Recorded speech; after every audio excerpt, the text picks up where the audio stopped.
Happy Monday, everybody.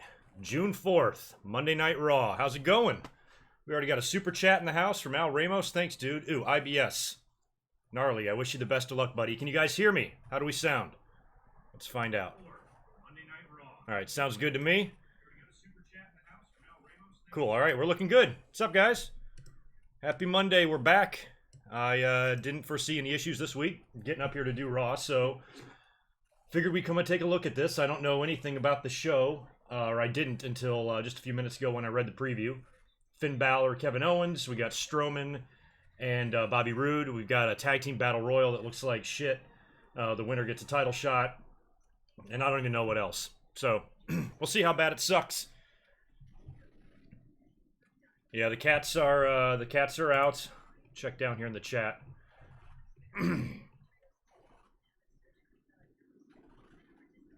Yeah, see, I put the WWE chair behind me, and I put a cat chair in the chair, thinking at some point tonight during the stream, one of them will notice it and jump up there and chill. No, Barry, thanks, dude. Thanks for the super chat. I don't even want to say this because you guys are going to unsubscribe. I have not seen Deadpool 2. You want to know why? Because I haven't seen Deadpool 1. But I really like Ryan Reynolds, and I know that movie is amazing. All my friends have seen it. Oh, you gotta see it, you gotta see it. But like I've said before so many times, I suck at watching movies. But I need to catch up with that.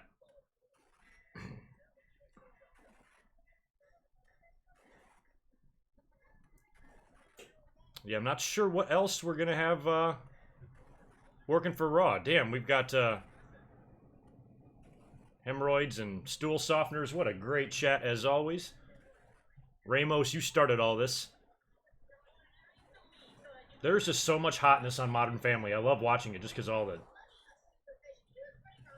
hot chicks and hot MILFs. What's going on, Anthony? Happy Monday to everybody. Hopefully we'll have a decent crowd in here tonight. We had a pretty decent audience last week.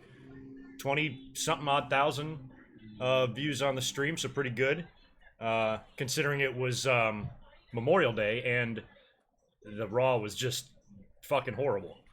So we'll see what we have in store tonight. I'm guessing Roman Reigns will be back. He was off the show last week, which is nice. I didn't even notice he was gone. Until after the stream. We were like, oh yeah, shit, what happened to Roman Reigns? Patrick Drogan, right now I am drinking a delicious Gatorade. That I've got in just one of those fast food cups I have laying around the house.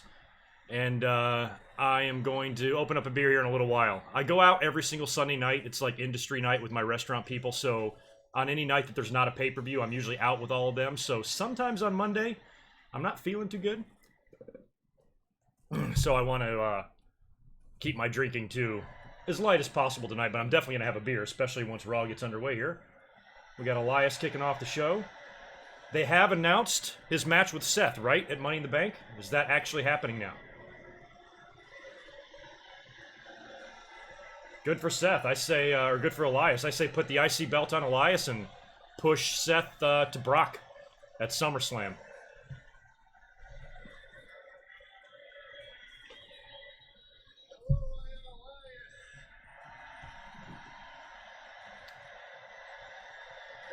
So I don't know if Seth's going to come out right away here and try to get his revenge. Or if he's going to be off TV selling that injury. He took a spill last week.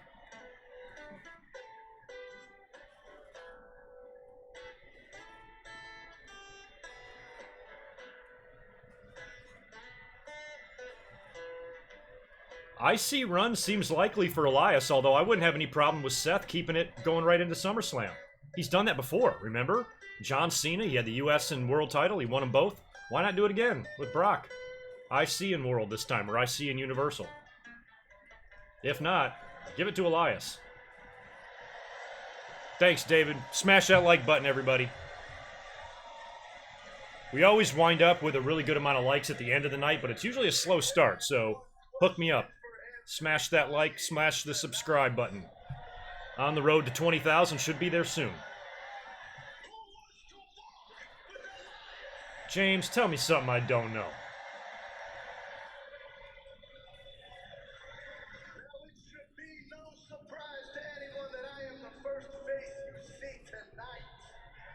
It's not a surprise to me, Elias.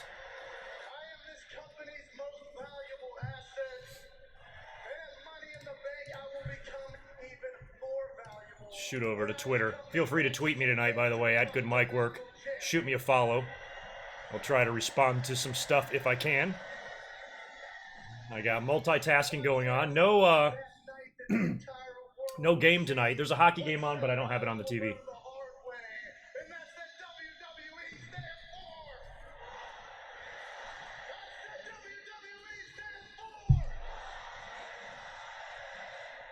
Alrighty.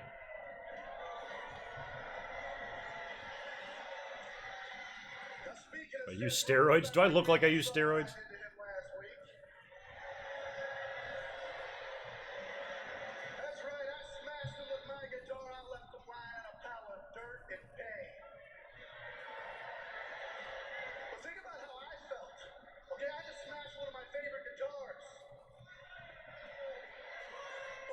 That sucks. I feel bad for Elias. He ruined his guitar on Seth's back.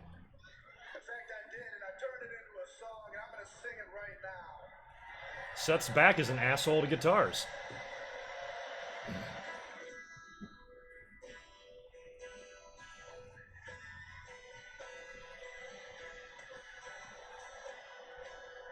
Who makes these gimmick guitars? Like, who makes these, like, balsa wood guitars?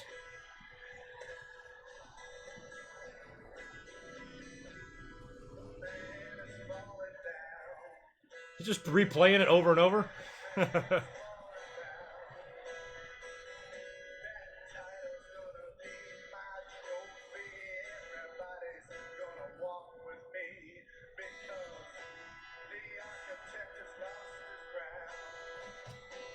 We're getting a full-on song here. Nobody's interrupting him.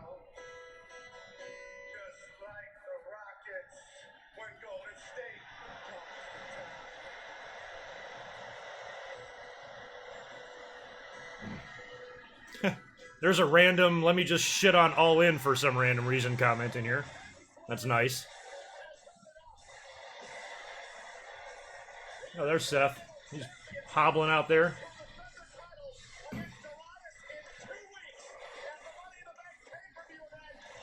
Well, if this is going to be an actual Intercontinental title program, I don't want anybody freaking out if Elias loses at Money in the Bank. I think it might be a situation where he loses and then wins in the rematch. Or wins and then retains in the rematch. I guess that's possible, but I think there's time still.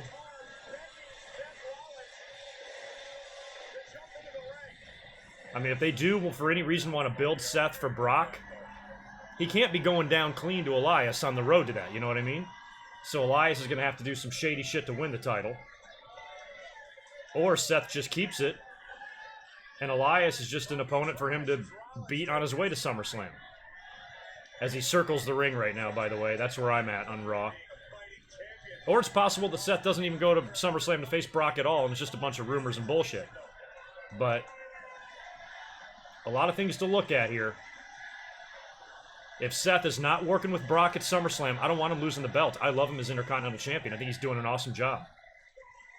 As much as I love Elias,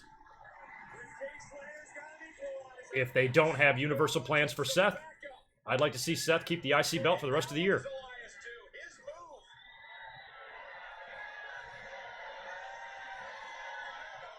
It's supposed to be the workhorse title, remember? Why not put it on the workhorse?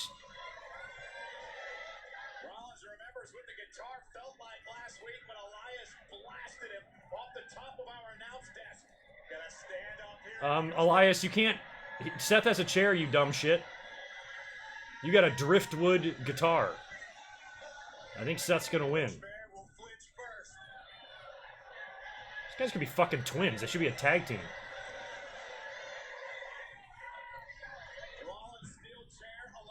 This is like in Cable Guy. Dun, dun, dun, dun, dun, dun, dun. You know what I mean? At medieval times. I'm happy for you, Rosario. What's up? Very happy for you. Why am I sweating? What the fuck? Jinder Mahal. Oh my god, I have a great idea, guys. You know what should happen? Roman Reigns should run out. That's what I'd do if I was booking things. Let me turn it up so we can hear this Roman music, right? There he is. That wasn't predictable at all. It's a short aisleway tonight. It looked like he took 4 steps and he was in the ring. Oh, God. So is this going to be a tag team main event tonight? Kurt Angle's going to come out and say Roman Reigns and Seth Rollins will take on Jinder and Elias. Or it's going to happen right after the commercial break, one or the other. These are the most formulaic fucking TV shows. What's up, Roman? Ah, there's Kurt Angle. Ha! Who would have thought?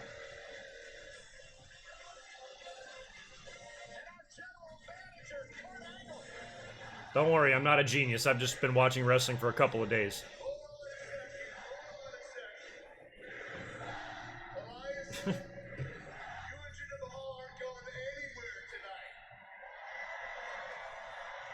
All right.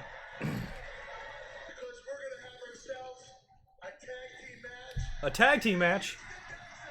You don't say. Right now? Oh my gosh. Wow, it's good to see WWE has started taking the creative seriously again. That is a unique idea there. I mean, 4 guys brawl and the GM comes out and makes a tag match? Why didn't I think of that? The pecan chicken salad sandwich is back with the same chicken, pecans, celery, and grapes as last time. Because all these Yeah. Jesus Christ. So, I like the beginning with Seth and Elias. I got no problem with that. That chair standoff, I immediately had Cable Guy flashbacks. And then Roman coming out, fine, but like, why? Like, it's just such a forced way to make this tag team match, because what other purpose does Jinder Mahal even have to come out there? He's got nothing to do with either one of those guys. So, oh wait, no, maybe he did have the match last week with Seth, right? Okay, so at least there's some sort of a tie in there. But shit. It's just a time-killing, burning match that they're putting together. I actually just heard like an hour ago, David, I just heard about Taker appearing on the July 7th MSG show. I think that's great for the fans. There's nothing, I don't know if I have really thoughts on it. It's Madison Square Garden. Undertaker has had a match or two in that building throughout his career, and how many more chances is he going to get to wrestle in that building at all? Do it at a live event. Sell some extra tickets. Maybe they can do a sellout. I mean, I'd go just for the idea of saying I saw The Undertaker wrestle in Madison Square Garden. In 2018, no less. But I don't know who he's going to work with. If he worked with Rusev at Greatest Royal Rumble, they'll probably put him with somebody of Rusev's level on the roster against him. You know, not like a Samoa Joe or anything, but probably somebody like an Elias or something. I don't know.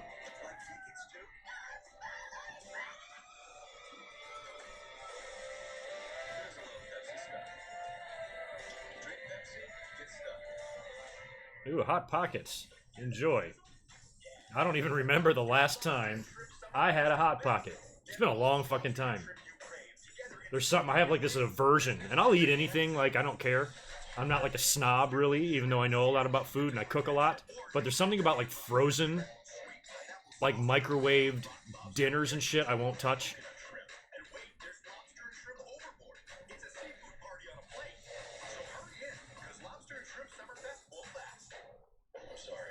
I don't think Samoa Joe is going to be involved with The Undertaker at all. Somebody like Sheamus would make more sense, though. Maybe Cesaro. Cesaro could sell his ass off for The Undertaker, and he's not like a too little of a guy. Just an athletic guy. That'd probably make Taker look pretty good. I'd put Undertaker in there with Cesaro. I think Cesaro would take care of him. It would be a good level opponent for Undertaker to beat. I think Cesaro would give him a good match. Book that one. Taker versus Cesaro.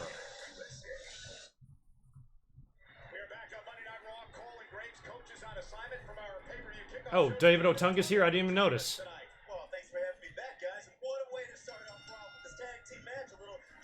David Otunga, literally the only black dude that tans. He gets spray tan.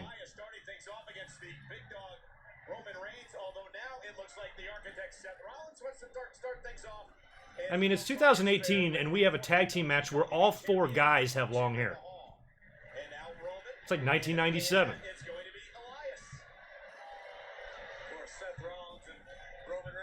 Just tagging back and forth.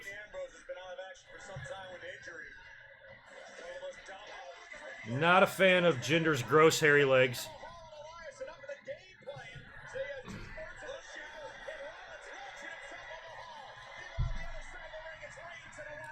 You don't even have a microwave? I have a microwave. It co-hosts this live stream with me every Monday night. His name's Steve. What's up, Steve?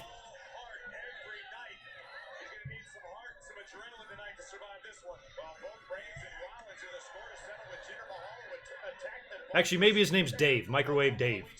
I like that better. Dave the Microwave.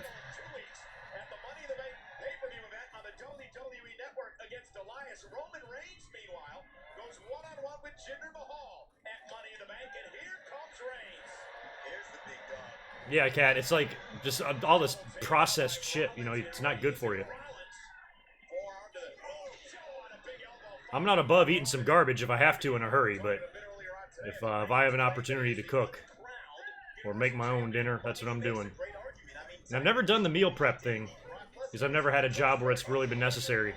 But all my friends do it. My sister does it. She CrossFits. Her and her husband, they're insane. And they meal prep every Sunday. It's a big to-do. I'm not even allowed to call her on Sundays because that's meal prep day. And it's like the whole family is shut out. She's like, don't fucking bother me. I don't want to hear from you. We got to prep our weeks of food. So we're like, all right, we leave her alone.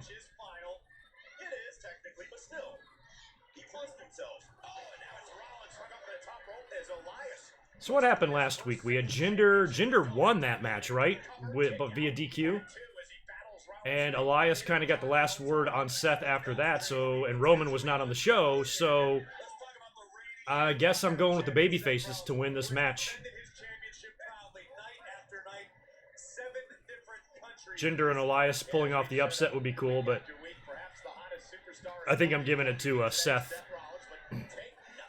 and Roman. Unless, well, I can always see, I can also see Elias getting the pin on Seth in this match too. Who knows?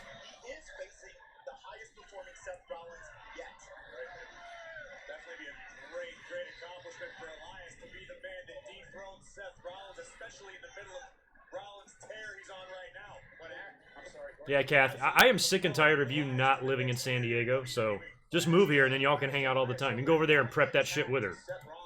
And then make extra to give to me, which would be sweet.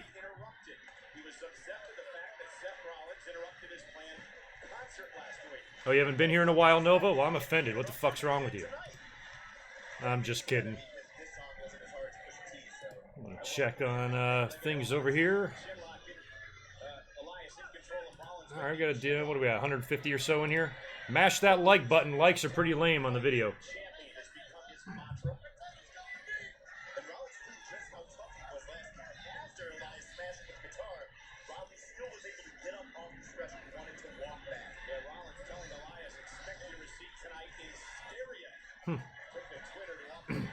Yeah, nobody's taking you seriously there, dumbass.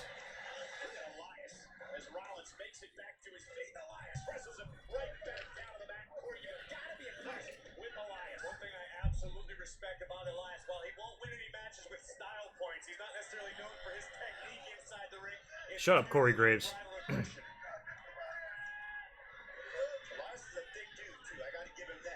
No, my other sister. I have many sisters, Barry. One of which you've met.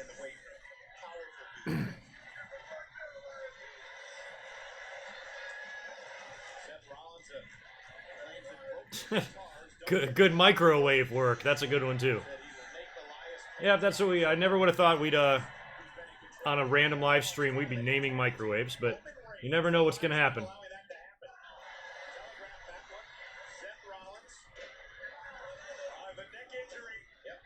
I got a couple of commentaries coming this week. My debut episode, that one-off series I'm going to do one this weekend after CM Punk's UFC fight. So look for that like early Sunday or super late on Saturday night. I'm going to come home from work, watch the fight, and I'll do a video on it. Alright, Roman's gonna get the hot tag. This ought to be fun. The diving tag. You always gotta dive. Don't forget to dive.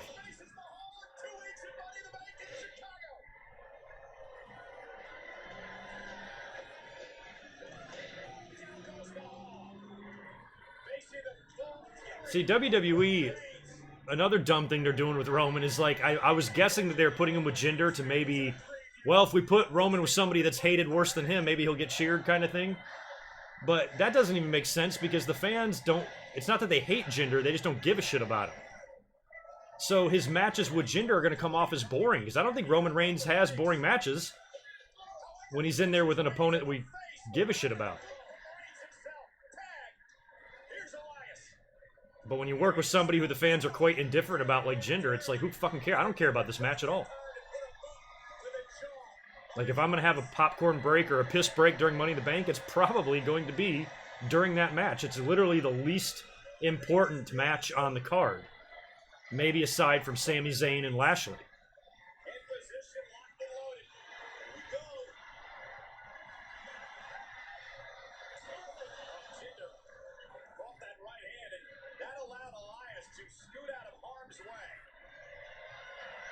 Alright, what's the finish going to be here? Well, we might have some time. It's only 20 after.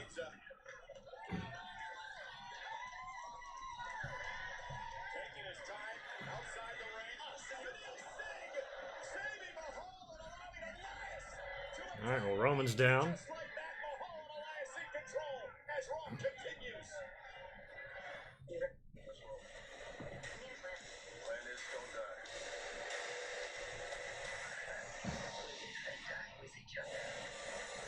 Yeah, Mike, well, not everybody thinks that upside down.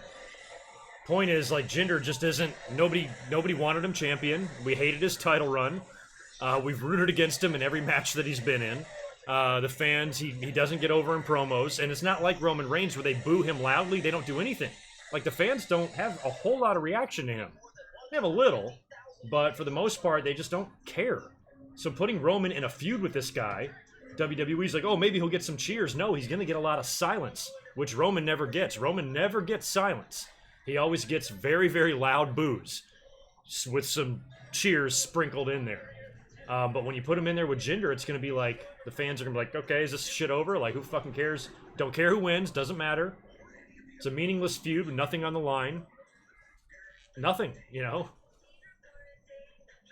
And with SummerSlam right around the corner, it's like, what the hell are they going to do? Tell me they're not going to do Roman and Brock again. They can't. It seems like they've given up.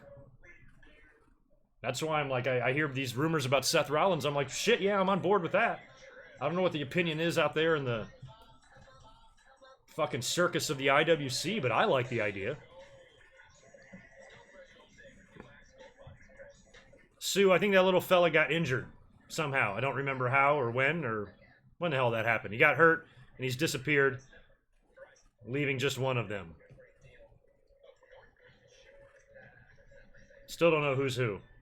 But I don't know which Uso is who either. And they've been in the company like 10 years.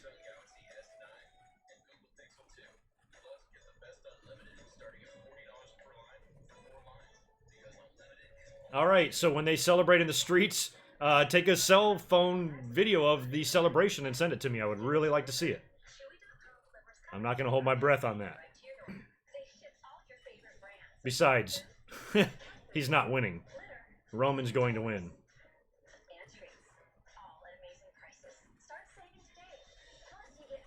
I don't know if we have enough time. That's a bad suggestion. Lars Sullivan, as much as I like him, he's not going to be the one to end Brock. At this point, Brock's stage in his career, you can't sit there and wait around for some... You can't just explode some guy right into NXT having beat Brock. I think it's got to go to a somewhat established star. And to me, Seth's a much better option than Lars Sullivan.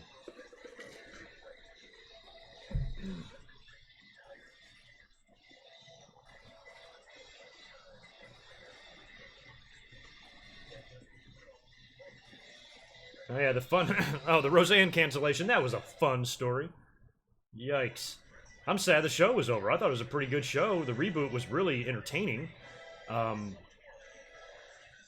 it was getting just unreal ratings and shit, but... it's really not even worth debating. It's pretty stupid. I mean, it's not like what she said was like kind of on the line a little bit. It was way, way, way over the line. Like, to me, none of this would even be need to be debated. We wouldn't even have this conversation if light bulb would have gone off in dumbass's brain. Maybe not tweet something racist today, considering I have a hit show and I'm kind of very much in the public eye right now. Probably the last thing you want to be doing. So you can disagree or agree with them canceling the show. It doesn't matter. To me, the bigger issue is the stupidity of the celebrity being dumb enough to tweet some shit like that out. No matter what you're doing. WWE wrestler, athlete, whatever, president, fucking think before you tweet shit out. So to me, people are turning the story into, was it right for them to cancel the show? Where to me, the story is in the stupidity of Roseanne. So I kind of look at the situation differently. I can't get past that. I have to get past that first before I can decide if I want to debate whether the show should be on the air or not. I don't give a fuck what you guys think. To me, Roseanne's a dumbass and has a lot of people's lives in her hand with that show. And one tweet, put 200 people out of work. So ABC canceling the show, to me, that's secondary. I think about that later. I think about the issue in front of me first. I just wish people were smarter, We're going on. Well, that's good. That's going to be about a 20-minute match when it's over, I guess, but I'm ready for it to end. I think I initially predicted the baby faces. I'm pretty sure I'm going to stick with that unless Elias scores the pin on the weakened Seth Rollins, who's probably not totally 100% from last week.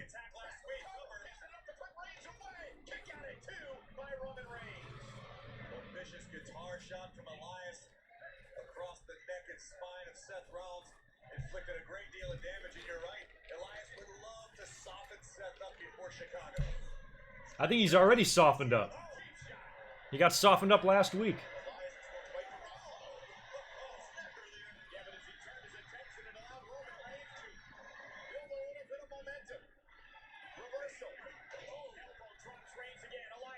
Yeah, Sue, she might fight back. She can fight back all she wants, but you can't take the tweet away, you know what I mean?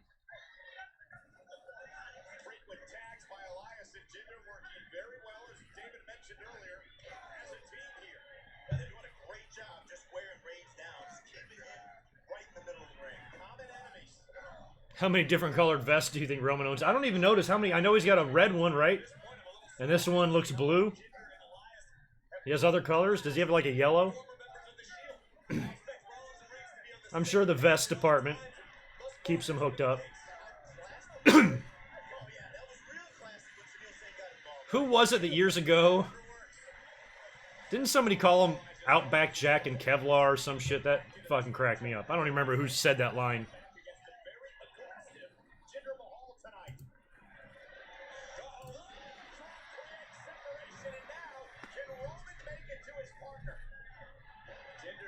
No, see, this is where everybody's stupid. WWE is better. That's a dumb fucking response. Not PC. This is the problem. You can say something horribly racist. You can't pass that off as saying, oh, they're just not PC. Not PC is like, being like me, speaking your mind, dropping the F-bomb every 5 seconds. There's no... Not PC doesn't mean... It's okay to be racist. You can say something racist and then just chalk it up. Oh, it's not PC. No, it's racist. It's not. That's not correct. Not being politically correct is more of just how you speak, your language, your attitude.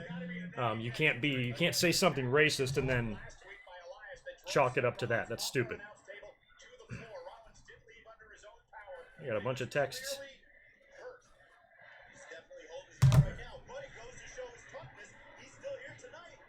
We got Elias and Seth all by themselves. I don't know if this is going to be the finish or not.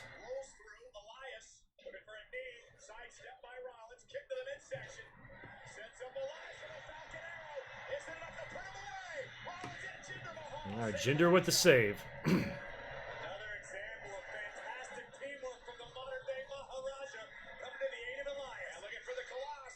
Meanwhile, it's Roman Reigns with a Superman punch. All right, we got all 4 guys in the ring. I have no clue who's legal. The referee might not either. I guess it's Elias and Seth.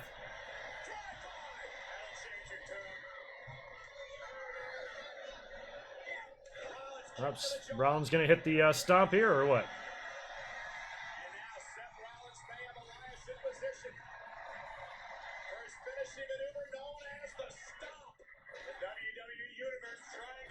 Has he always been tuning up the band like this before the stomp? Why you got your back turned?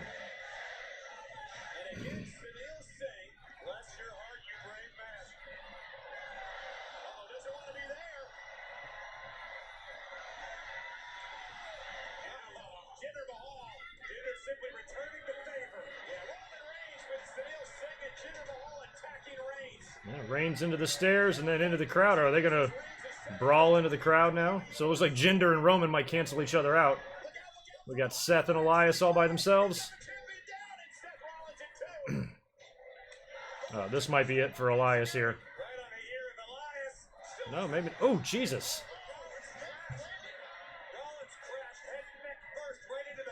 Ugh. That actually did look like a bad bump. We got a good wide shot of that too, so it looked.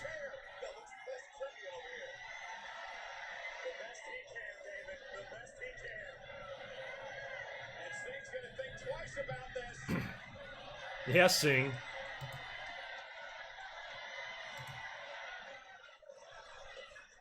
Oh, there we go. That'll give the Elias the victory over the champion. With help from a chair. Pin him.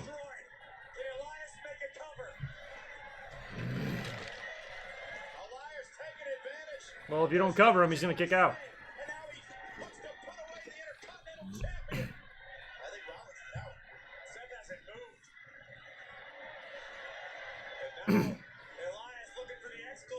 Does Seth get legit knocked out by that chair?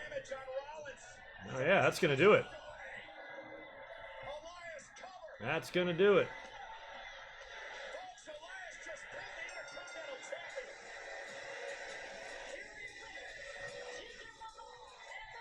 I swear it was like 2 weeks ago, I was hearing people say, like, oh, they're not doing anything with Elias, and they're being so stupid. And I'm like, just patience. Literally, like, a week later, he starts something with Seth Rollins, and here he is pinning him.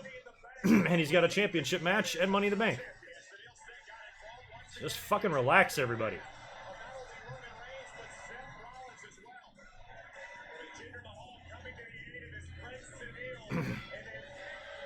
No, Alex, we got another week. I think next week is the go home. Yeah, next Monday. So we got a long time, man. This is a long break in between pay-per-views, which is good. I enjoyed the 5 weeks off.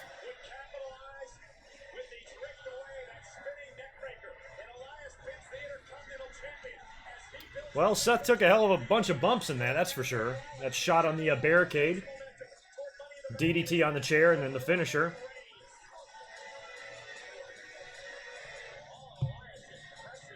Well, welcome back, Roman Reigns. Welcome back to a loss. Like, really, how insignificant is Roman Reigns right now? He's in an opening tag match on Raw. Wasn't even on the show last week.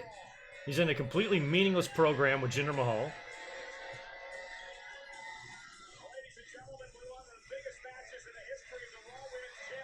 Like, what's the point of bitching about him at this point? Oh, Nia Jax and Natalya tonight. I actually didn't know about that. So I guess Natalya's going to be defending the honor of Ronda Rousey.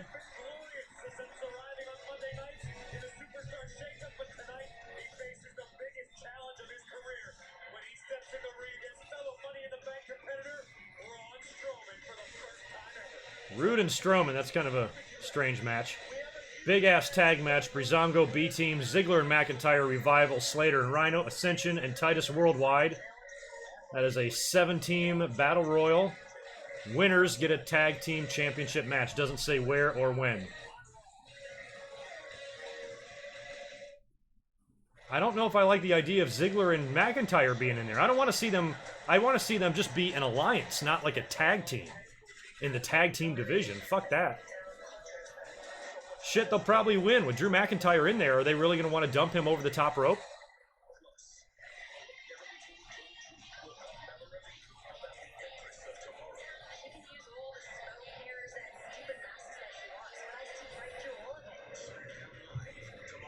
Alright, SmackDown tomorrow night. I didn't watch much of SmackDown last week. Yeah, I agree. I think if you're gonna put them in the match, they have to win. Otherwise, keep them the fuck out of there. I mean, is there any other duo they could? I mean, maybe they were just out of people.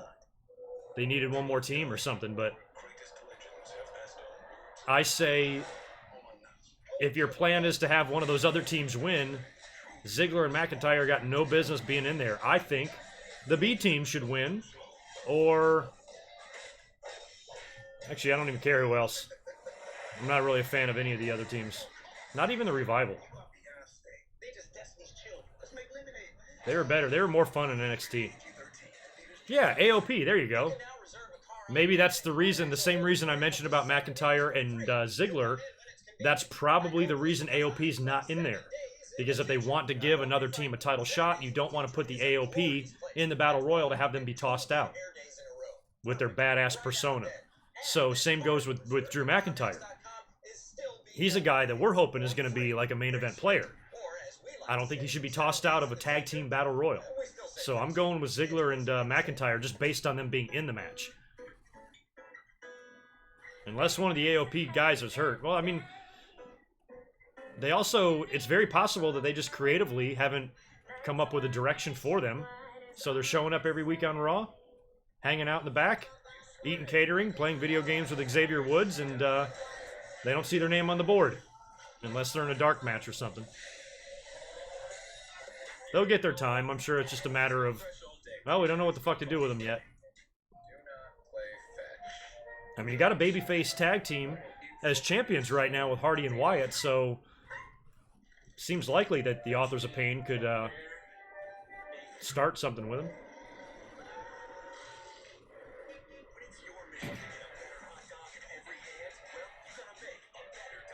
them. Edwin is at the buffet. Well, grab me a biscuit or something.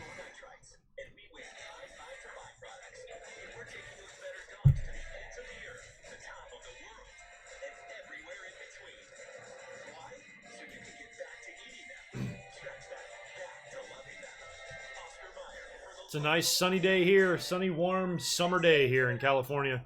Bubbinator. I don't know how far south. If you're in the southeast, I don't know if a cold front's what it's really going to do. It's going to be hot as shit for the next couple months down there.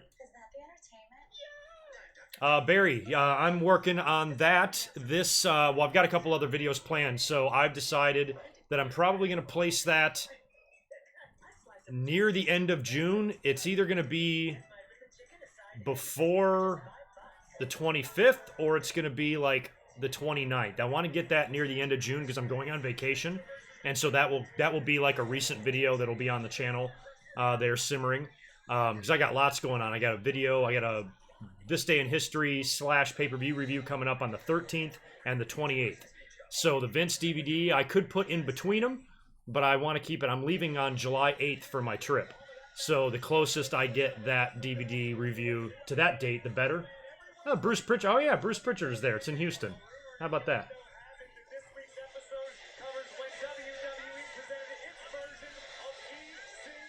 And by the way, that Barry, that Patreon pledge should officially be coming to me. I think tomorrow. I think usually it's done on the 5th. I think. But yeah, I got a lot planned for June. My fucking new series are about to kick off. I'll be up here this Saturday with one for about the CM Punk UFC fight. I'm excited about it. We'll talk more about it later after Raw. Oh, look at that. Kurt Hawkins got his name on the sheet.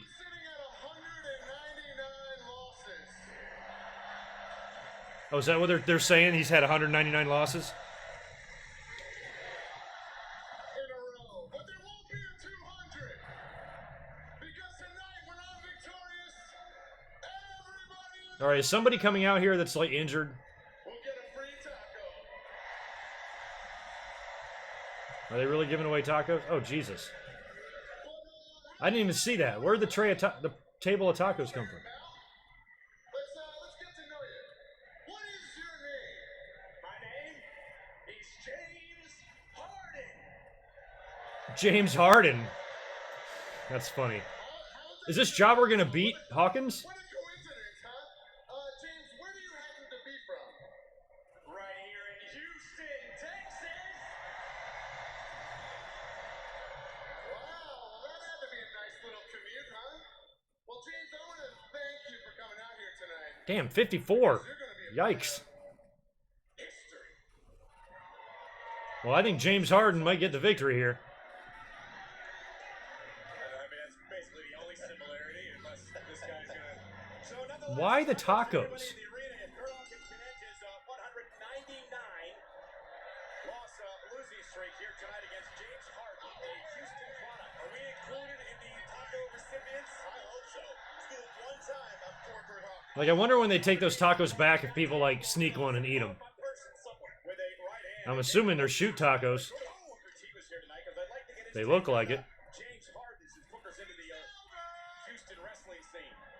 Well, I mean, if this kid wins, that means he's got to be, like, a new 205 Live guy or something that they've signed. oh, wow. Oh, okay. How do you lose 199 straight matches? Ask Otunga. I think he's done it. I mean, are they going to do the Skip versus Barry Horowitz deal with these two? James Harden, a little sidestep with Kurt Hawkins and now unloading. Come on, Hawkins. Come on, I want tacos.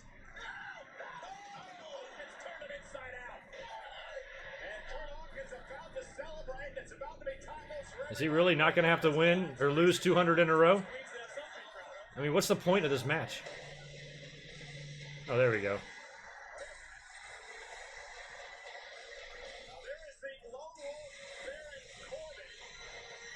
Something tells me it's going to be 200. Why is Baron Corbin even coming out here? Maybe Corbin wants a taco. I mean, you don't have to play your music if you want a taco. Just go out there and get one. They won't even notice. Okay, so why is the referee allowing this? Oh, he got him disqualified. That's funny. Grab a taco on your way out, Baron.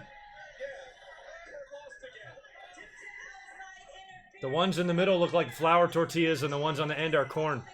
Oh, he's going to go get one. Good. They could use some more toppings. All they have is lettuce. Oh, James Harden won. He's like, I'm trying to eat a fucking taco, you asshole. All right, we had enough of this shit last week with these food fights. What the fuck? And why tacos? Oh, that's good. So now they're going to have to clean up another greasy floor right in the aisleway this time, where somebody could come down and eat shit. It's so stupid. No tacos for anyone.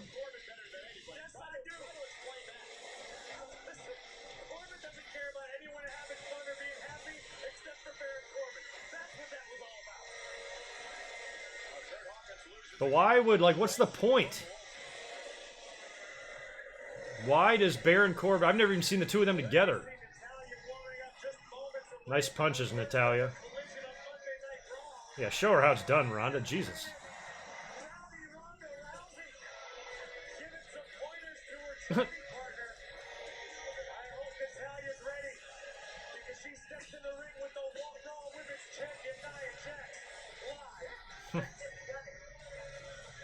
I just love watching her seriously trying to throw punches wearing fucking mouse ears or whatever she's got.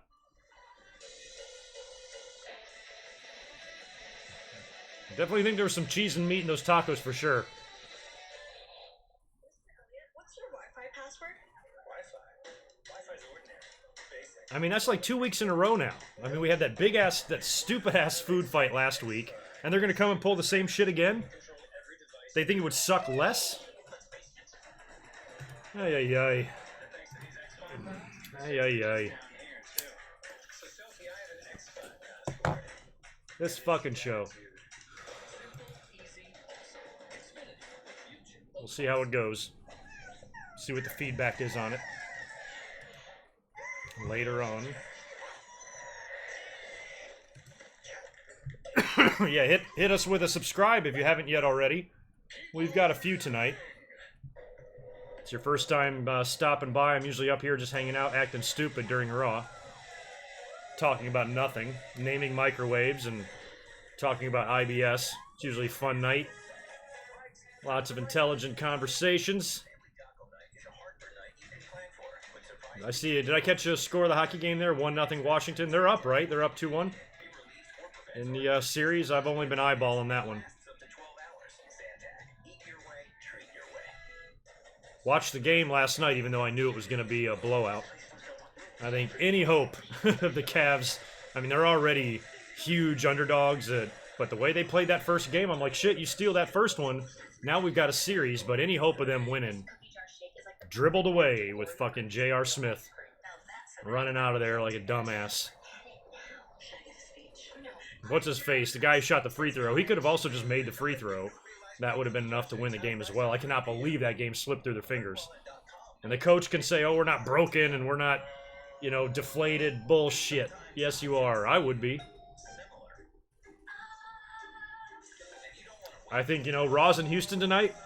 I think LeBron should go to Houston and end the Warriors. Houston was already had a chance to do it this year. They had him on the ropes.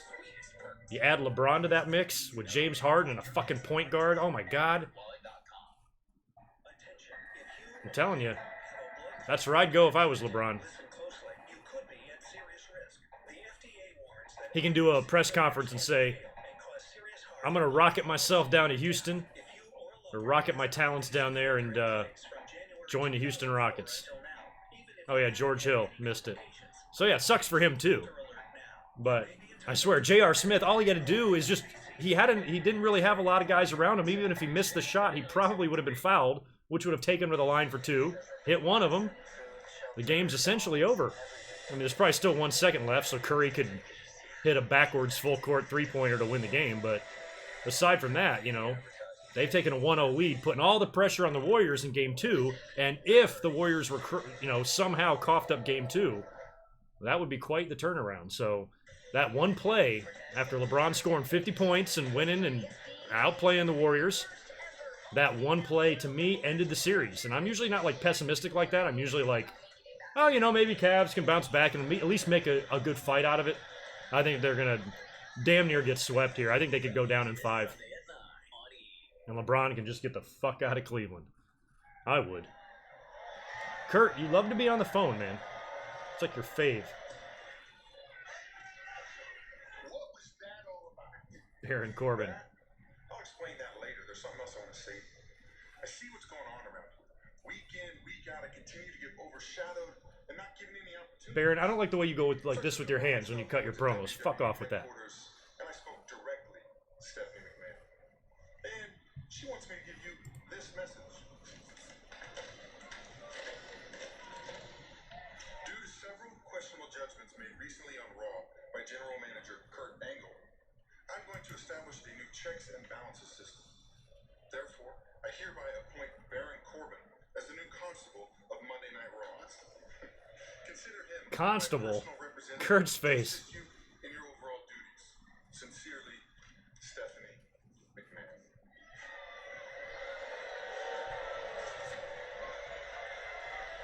I still don't understand why you had taco time with Kurt Hawkins.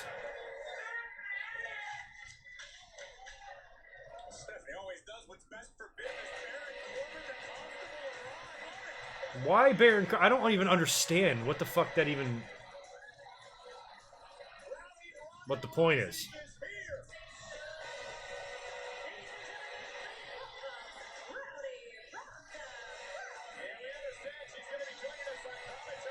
Are you gonna join on commentary again so you can get punked out again, Ronda? All this smiling.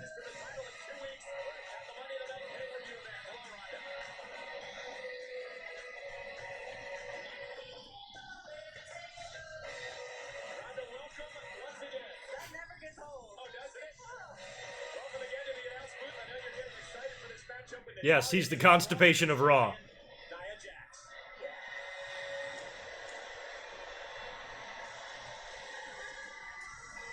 Look at Nia wearing that belt.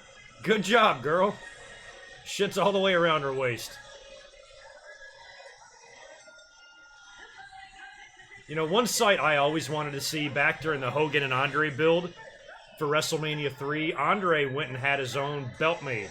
They featured it on TV. It was just the same, looked about the same as the other one did, but huge. And that was the belt, the only belt big enough to fit him. And I've always wanted to know what it would look like around his waist. What do you got there, Barry? Thanks for another super chat, man. I appreciate that. You want Kurt to be on the phone, but it's a kid's phone and someone yells at him. He's always just so kind of goofy looking on the phone. Kurt's been GM for a year now? That's crazy. We're going to talk about that throughout the match tonight.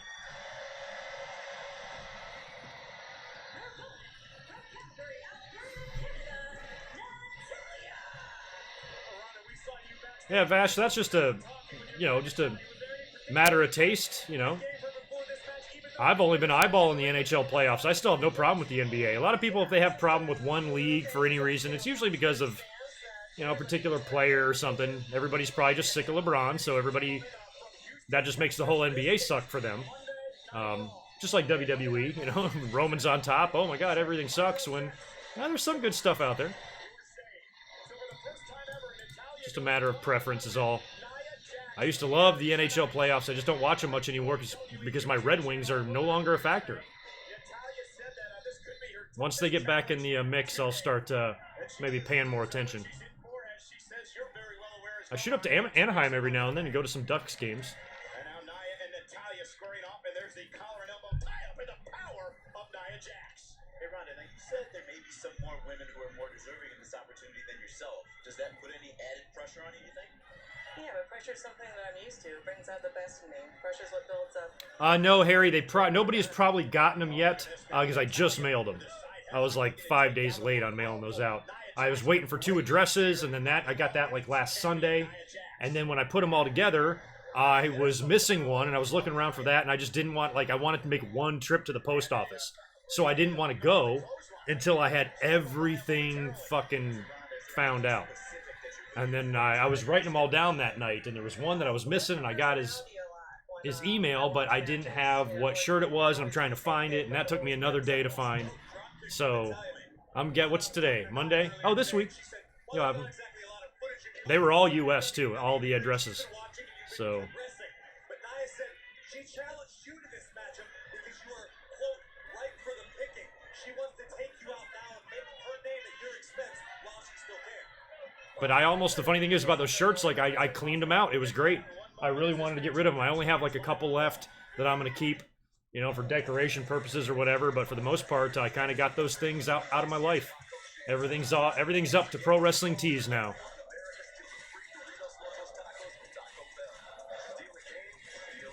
Which they just ran a sale. I think it runs till midnight.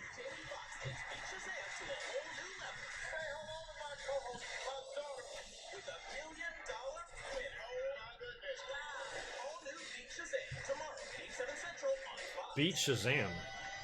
I'm not even aware of any of these shows. Or checking in with your friends online. And it's far more intense than any video game. Out here, it's not where the sea takes you. Oh, were you? Maybe there was a Canada one in there. Don't worry, it's coming. I don't remember yours specifically, but I mean, I think there was a total of 18 or something that I mailed out, so there's a lot.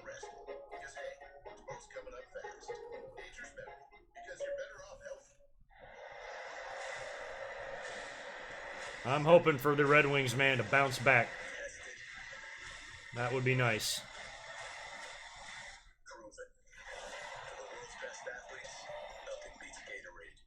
When you jump into life feet first, it can be painful. New Aspercream with lidocaine foot pain cream relieves aggravated nerves and moisturizes dry skin. Well, I think the award for most annoying chatter tonight is going to WWE is better than New Japan. You're like way too opinionated.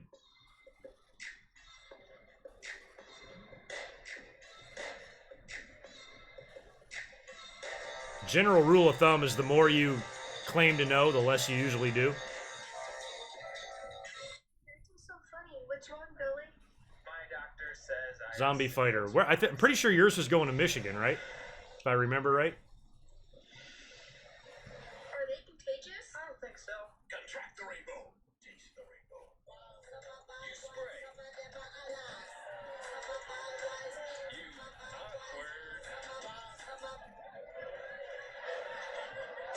Oh, it's 3-0 now in the hockey game? All right. I don't have anything on the TV tonight. Stream has been behaving. Knock on computer desk here.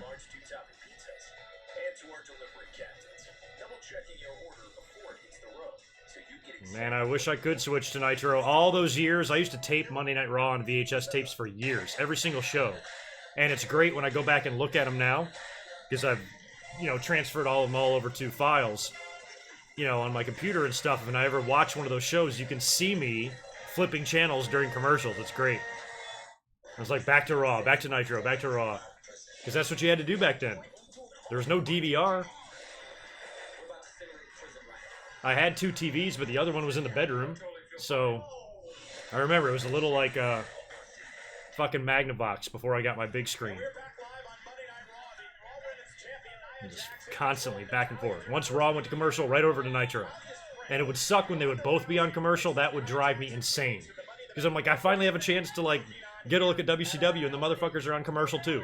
It would happen all the time. Yeah, Jordan, they're going to shrink a bit. They're cotton. They're all 100% cotton. Which I hate. I don't even wear cotton t-shirts. I hate cotton t-shirts. I like stuff much more thin, so I usually go for a cotton poly blend. Or something that won't shrink up. And something that just fits me a little bit better. I don't know why. I just don't like cotton shirts. They're too stiff. I like loose. Loose as a goose. Jesus, Natalya's trying to slam Nia.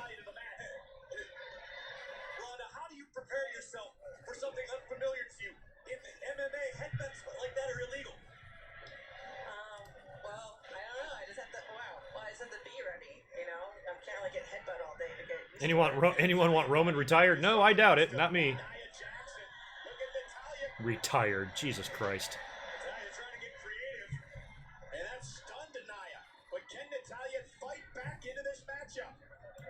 I don't know, Michael Cole. You've never battled anyone in your career the size of Nia Jax with the power that she has. That's definitely true, but I come from judo, and the principle is maximum efficiency, minimum effort. It's using your opponent's strength and momentum against them, and she gives me a lot to use against her. To your point about judo, we saw Natalya attempt a judo throw, a hip toss earlier in the match to absolutely no success against Nia Jax. Oh yeah, I was wondering what you were going to do with yours, Catherine. Shrunk up. Nice tied up crop top. Yeah, awesome. Make use of it. Low right to the back of the neck of the women's champion in a bit of trouble here. Again, Nia using the power game to her advantage. Look out. Well, there's the quickness of Natalya. I'm sure you'll use your speed in the match against her, Ronda. One of many things I'll use against her, of course. Nia's down. So is Nia like I mean, she's full-blown heel now? Right? What else does Natalya have left in her arsenal? How much gas does she have left in the tank? Nia Jax once again beginning to stir. You guys, come on! And now Natalya trying to get fired up here. They're trying to take out the women's champion. Nia up over the top and... Oh, wait a minute. She tweak her knee? She's alright. Come on, Natalya. Samoan splat.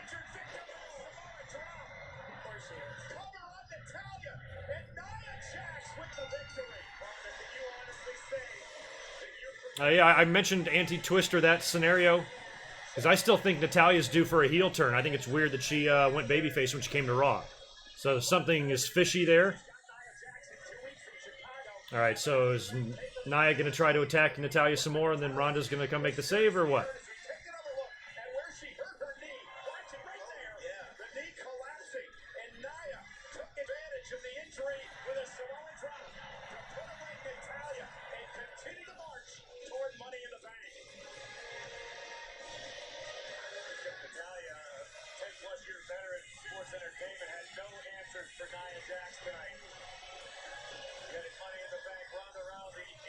Alright, well, Nia, you gotta, like, attack here, right? She seems concerned. We'll see if she's full of shit. She probably is. Hold my headphones. Ronda is so courteous. Like, who gets off commentary to do a run-in and says, hold my headphones? They just throw the headphones down. Ronda has respect for tech. Obviously, unfortunate situation, and that friendship between Ronda Rousey and Natalya is no secret. I mean, she's clearly concerned for her Ronda, you're a fighter. You want to be turning your back?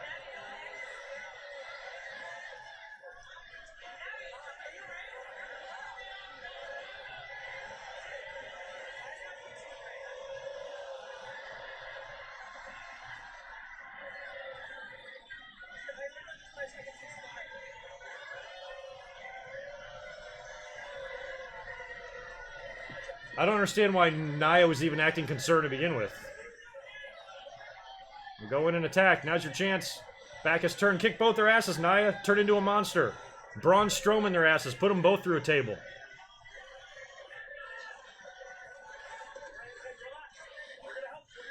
You're alright, Natalya. There'd be 5 referees out there if you were really hurt.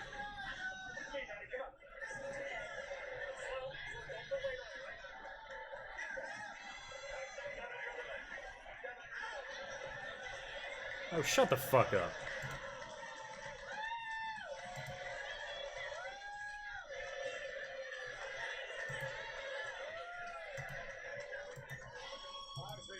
Well, now they're playing the music, so that's it. See, now I think Nia should have attacked there. Whatever.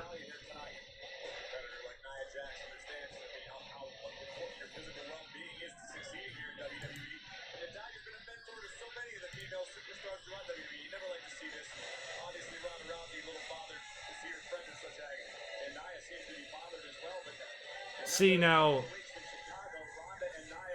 what if, like, Natalya hurt her knee on running the ropes, right? Is this a ruse? Is this a ruse for Money in the Bank? Natalya's gonna injure her knee now. She's gonna be on crutches, incapacitated. She's in the Money in the Bank match, though. So I guess that wouldn't work. I was almost thinking she could come out there, like, pretend to be hurt and then turn on Ronda, but she can't do that because she's in the Money in the Bank. So I don't know what the fuck it means. Who knows?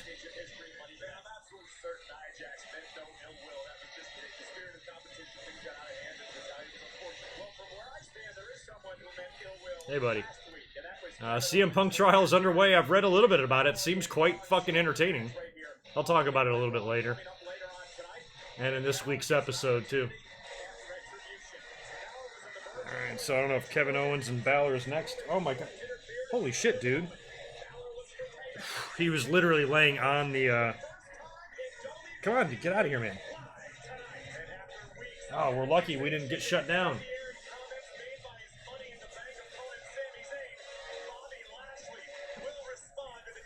Oh, good. Bobby Lashley's going to respond.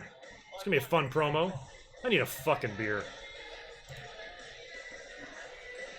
Oh, hi, buddy. Not a good time. I'm about to get up and get a cold, fresh brewski. You want to say hi to the universe? Maybe I'll put you in the seat. Say hi. Say hello. Yeah, hello. I got to go get a beer. Not a good time to be in the lap. Maybe you'll sit in the chair.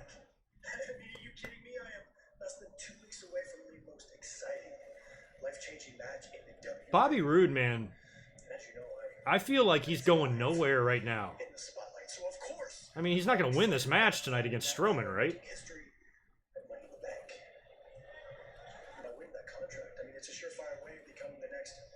I mean, a briefcase would actually probably do him some good. Oh, Renee, you just look tasty tonight. Dean Ambrose looked different at that hockey game, didn't he? I didn't think it was him. I thought it was Sami Zayn. So he's got a little bit different look now. And Bobby, what about tonight when you face Braun Strowman? Yeah, Bobby, aren't you a little concerned about that? I'd be pissing my pants. Honestly, I don't know. You know, I've been in this business for almost 20 years. I've been all over the world, and never in my life have I ever seen a man like Braun Strowman. I mean, I'm going to have to use every trick up my sleeve, every trick under this rope. And hopefully... We trick up your sleeve, but you ain't got no sleeves, Lieutenant Dan. But to be honest, tonight, my goal... You know, that's not a horrible idea, David. I kind of like Bobby Roode as a singles, but I just feel like he's not translating in WWE. Reforming Beer Money in WWE, that would be fun. They'd be a great tag team. I mean, the only problem with bringing Beer Money in is they could easily turn into Gallows and Anderson.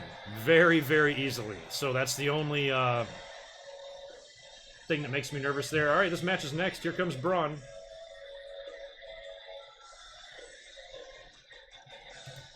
Braun Strowman's here, buddy, and we need to get a beer. Come here. Oh. How about right here? Sitting here? There we go. Good boy. Out there, I'll get a fresh, cold beer.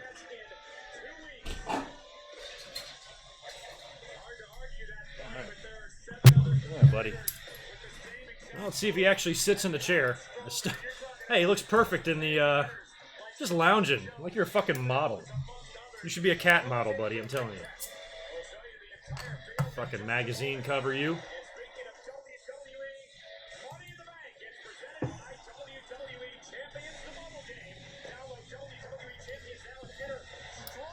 Can they do beer money on a PG show? Sure. I mean, it's going to have to be tamed down. They did DX on a PG show. They can definitely do beer money.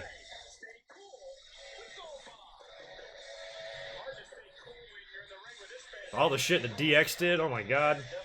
That first run. If they can PG that up, they can PG anything up.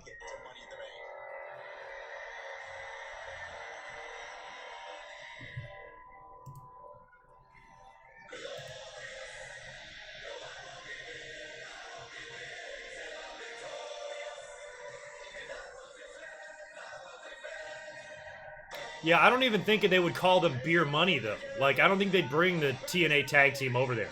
I think they'd put them together, give them a similar gimmick, but call them something else, and probably eliminate beer from it altogether.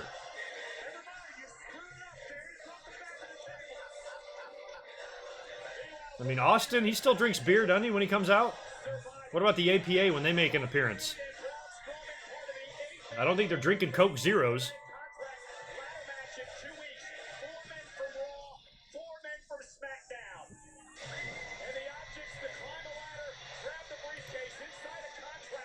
We understand the rules, Michael Cole.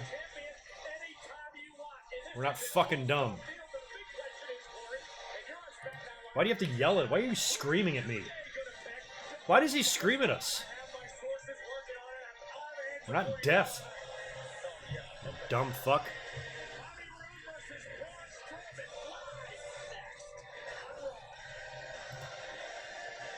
Yeah, he is just chilling. I'm gonna do this every week now, buddy. I'm gonna put the chair in the background. At least it keeps you off my lap.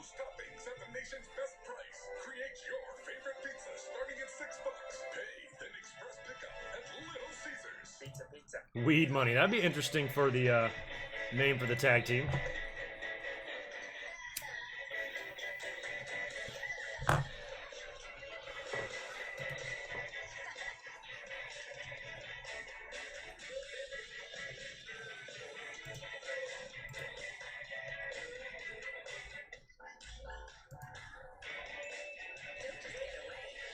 Rude money, weed money, all that would be fine. I don't think the word money is going to be in it at all.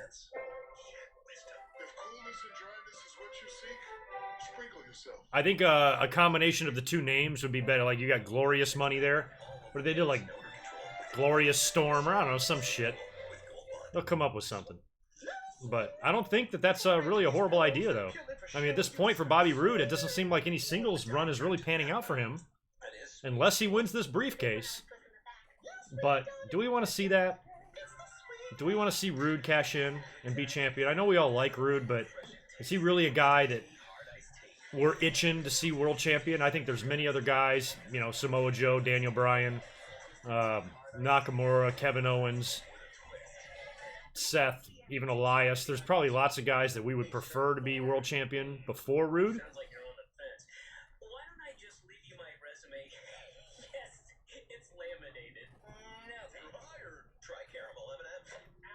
Haven't seen the B-Team shirts on WWE Shop, but I was assuming that they're probably there now, right?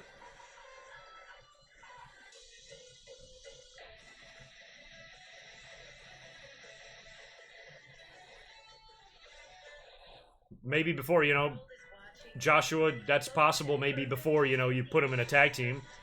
Give him a heel run shot on the roster, because the babyface thing has sucked. We thought he was going to turn heel way before this, and he hasn't yet. So maybe give him the heel turn first, and then go from there. Then if he can't get over there, then move him down. But putting the briefcase on him as a babyface would be an excellent way for him to turn heel. I love shopping online for my pets at Chewy.com. With Chewy, I always get low prices on all my pet food and supplies. When we brought home our new puppy, we needed to get all the essentials. With Chewy, I knew we'd get amazing deals. Bobby Roode and Bret Hart tag team Blood Money. Food, our cat's litter, and toys and treats. That would be good. Plus, Chewy delivers right to my door for free. With low Blood Money might be a good name for a tag team. Nobody's used Blood Money before? 20% on your first order Not even in ECW? at Chewy.com. God, Rockin' Rebel. Murder-suicide with his wife? Yikes. Just saw that a couple days ago. It's horrifying to hear about.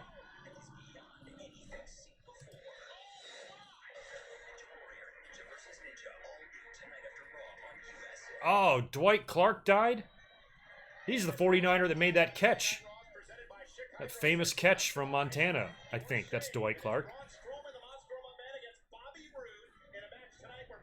Holy crap. Forgot what game that was. Super Bowl or championship game, like early 80s. That's a bummer. I don't think he was well. He had, he had ALS. Well, rest in peace to a NFL legend. That's sad. 61. 61's too young. I'll be 61 in less than 20 fucking years, man. Oh, I forgot. I'm done with the Gatorade. Moving on to beer. Pacifico, by the way, tonight.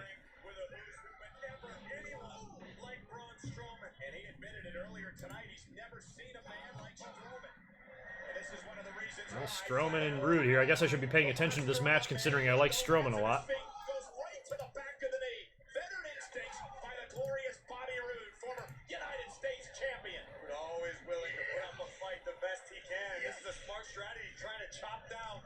Larger Strowman. There was no way a glorious DDT was going down just now. Good luck with that. That's like being a lumberjack with a simple axe trying to take down a sequoia. Now this is like a lumberjack wandering. Sue, you're 61? Yeah, it's way too young to die. Jesus. But yeah, ALS, that'll do it, man. Going to use every trick up his sleeve and every trick under his robe to try to survive tonight, but it's been all Strowman as the WWE fans in Houston echo throughout the Toyota Center with "Get these hands." What a suplex, and Bobby Roode just being manhandled. When's the last Yeah, kind of a fucked up story there too. That's something I enjoy reading. I mean, he was not very well known. I barely remember him. But when I read it, I'm like, no shit, man. God. And watch the power again of Braun Strowman. Wow. Oh, look at the speed. Boom. Full speed ahead right into the I mean, Strowman has no direction right now at all. He's worked the last couple of weeks with Finn Balor. Now he's got a match with Roode. So, depending on what happens at Money in the Bank, I mean, I'm hoping they move him into something significant going into SummerSlam. I mean, aside from Seth Rollins, I'd be fine with Brock challenging for the title. Or, I'm sorry, Strowman challenging Brock for the title. But Brock beat him less than a year ago. He's never beat Seth. Technically. In 2 weeks in Chicago. This isn't legal tonight. Well, he's going to get himself disqualified, but it will be legal inside Money in the Bank. Bobby Roode calling out, I'm not talking about Money in the Bank. I'm talking about this match. Bobby Roode wants the winners. That is a long fucking ladder to stretch across. He's going to get himself disqualified. Yeah, but to David's point, it is about survival here tonight for Roode. And now what does Bobby do as he stretched the ladder from ring to barricade? Yeah, be cool, Corey. He's just being classy. Well, maybe we're not going to get a finish here. It's going to be some bullshit. And Bobby Roode. Is Roode trying to lure Braun Strowman? Well, it appears that way, and now Braun Strowman in pursuit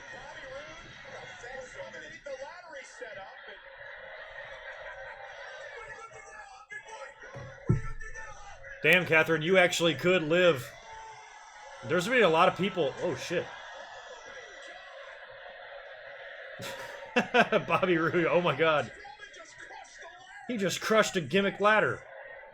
He's like, alright, never mind. Sorry I said anything. Forget the ladder. What ladder? I didn't even put it there. Somebody, the referee put it there, Braun. I didn't do it. I didn't do it. Oh, fuck. Oh, he tripped over the stairs. You're dead.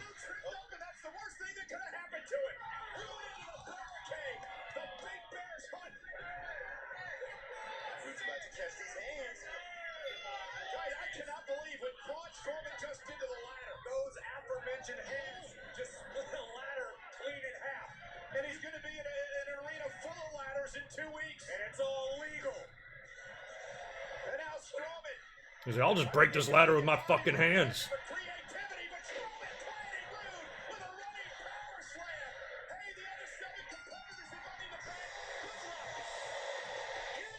Well, that's it for Bobby Roode. He tried to pull some shit. Braun Strowman just ate the ladder. Yeah, what I was saying, Catherine, is you can actually live through 3 different centuries. You know, being born at the tail end of one, living through the next 100, and then the beginning of another one. I won't make it. Otherwise, I'm going to have to be 130 fucking years old. But you might.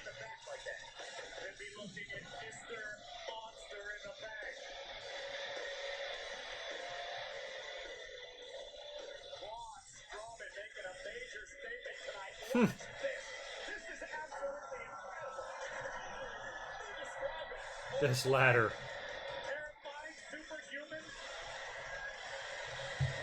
I'm not watching much of the World Cup yet. This is going to go on for a while, though, right? I usually watch it near the end, and when I go to North Carolina to visit my friends this month, or next month, I'm assuming it's still going to be going on, right? I'll be watching a lot of it with them. I go every year. I remember I was there 4 years ago, we watched it. But yeah, I usually I'm not a huge soccer fan, even though I don't dislike soccer. I don't have anything against soccer.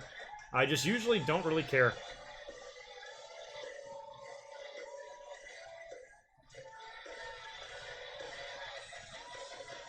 Well, there's Owens with the classic sideways TV look. Excuse me, Kevin. You just watched 2 of your Money in the Bank Caruso, match you are points looking compete. Tell me, what are your thoughts ahead of your not match horrible. tonight against your 3rd opponent from Raw, Finn Balor? My thoughts? I think Braun Strowman's big. Bobby Roode has a robe. The sky is blue. Who cares? I don't care about them. I don't care about any of the 4 guys from SmackDown that are in the match. I don't care about anyone that stands between me and that Money in the Bank contract. As far as Finn Balor goes, Finn's a perfect example of why the WWE universe is clueless. Everybody goes nuts for this guy, right? Everyone wants to be in the Balor Club. Why? Huh? Why? Too sweet. Too sweet. What does that even mean, huh? Was it too sweet when he failed as Universal Champion? Was it too sweet when he failed last week against Braun Strowman? Huh? Kevin, hold on. Hey, you need to stop being so aggressive with Charlie, Kevin Owens. What'd she do to you? That's besides the point. The point is I'm right.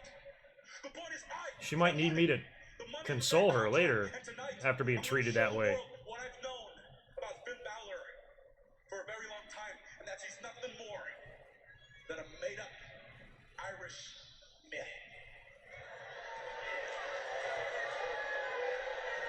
We're about to find out if that's true confidence or false bravado on Balor's behalf. But last week, Finn Balor was on the verge of pulling off what would be an extraordinary. We were supposed to have flying cars 3 years ago in 2015, according to Back to the Future. I don't know if we're ever going to get that. I don't know if we're curing any diseases either, but we're definitely going to have 3D printed body parts in us probably in the next few decades here. I also think there's a really good chance that any kid born now, if you have a 1 or 2 year old son or daughter or sister or niece or nephew, there's a good chance they'll never drive a car. They may never drive a car. Might have fucking self-driving technology down by then.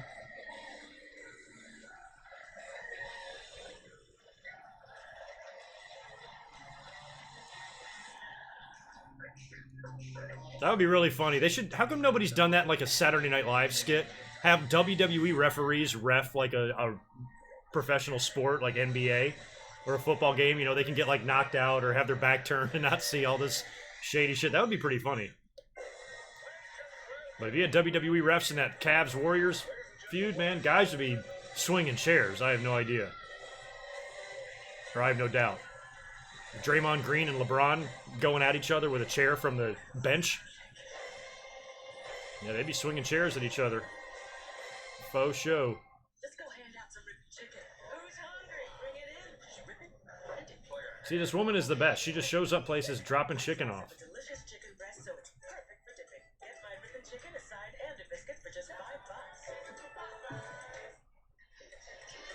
Wish she'd show up at my house with some chicken. Actually, make it $2,500. You need realtor.com. Oh, there's my first little stall in the stream. Now it's back. Home search. You want a home with a Yeah, it's looking like Capitals have this. If they win tonight, are they up 3-1, right? to tear down. So that's gonna... That'll probably wrap it up. Realtor.com. The home of home search.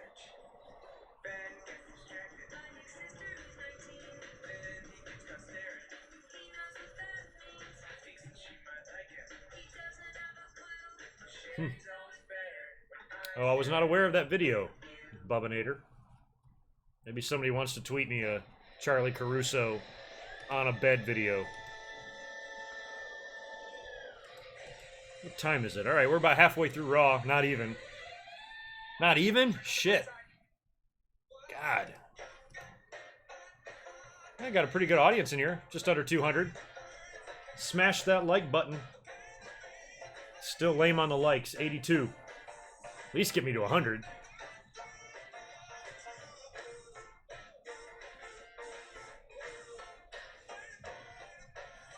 Better turn this commercial down before this song gets me in trouble. Stop. I know what that is. Hall Notes, I think. Thank you.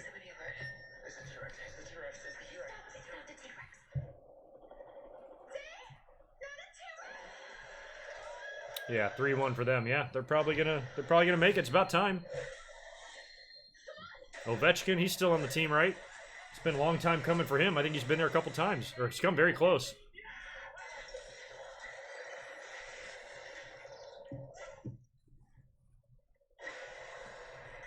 Yeah, it feels like it's moving slow for me too. That's finally when I was like, all right, I'm going to get a beer. Enough of this nonsense. Now these long-ass commercial breaks, but at least we have each other to hang out with.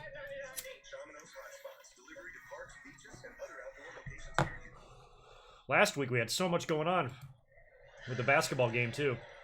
There's Natalya with the ice bag. I heard it's just could be anything, could be anything. It just hurts. It's like it's one. Can you give me those? Can you give me that? Let her put weight on it. I'm gonna have to put weight on this. It's like a lot of time.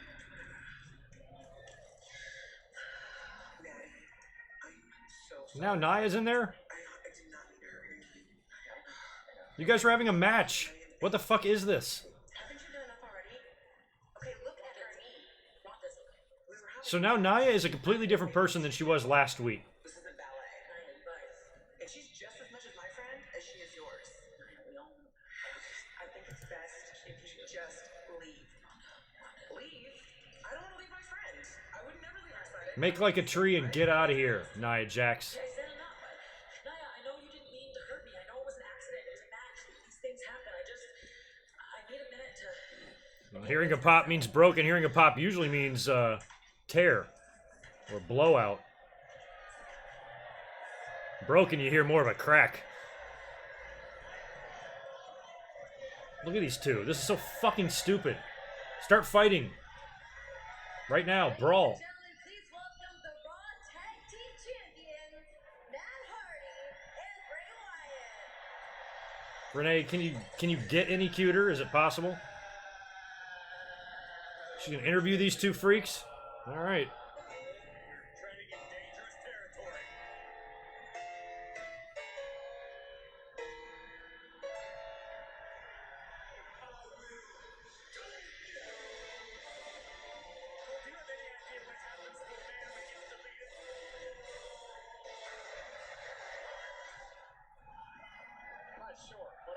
Like, they're doing an interview here, but why? I thought maybe they would be... You should put Matt and Bray on guest commentary during that Battle Royal later. That's what you do. Let those two fucking talk to each other.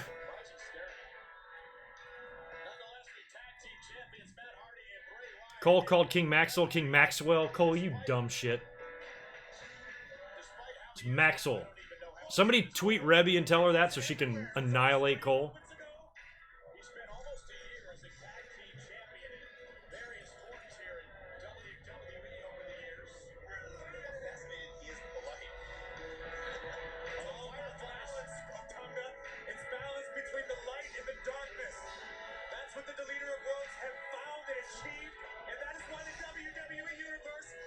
Well, the only problem with that, old Sammy, I mean, a lot of us can't stand, like, Kevin Dunn and the producers and stuff, but if you delete them all and get rid of them, you're just going to put people in their place that do shit the exact same way they did. So it's more of just a philosophy now, more than the actual person, I think. Kevin Dunn's a very important part of their production, but without him, I kind of don't think we'd even notice many changes. They just put a guy in there, one of his assistants, that's been doing the same things he has all these years, and we'll notice nothing.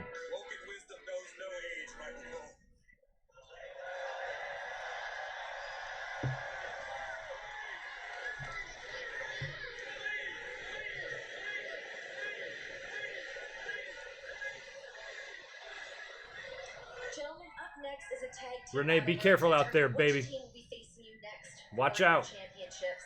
How does it feel to be out here to witness the entire Raw Tag Team division battle it out for the right to face you next? Well, it's kind of like this, Renee. Many men lust for power. It's in their nature, man. It All right. drives them. It consumes them, and ultimately it destroys. At some point, I mean, do you have to do you rekindle the rivalry between the two, and you have one of them turn on the other? I don't think there's any rush on that, though. It's not like this team has been going on for a long time. It's pretty new. If they're over, keep going. Just be facing men. No. They will be facing warriors. They will be facing fireflies. They will be facing gods. And then they will... Hubert, I mentioned that earlier on. It's looking very likely because I don't see the point of putting Dolph and Drew in there if they're not going to win. If they don't have any plans on having these guys win the match, don't put them in the match. Drew doesn't need to be getting tossed over the top rope in some bullshit tag like this right now, or this bullshit battle royal.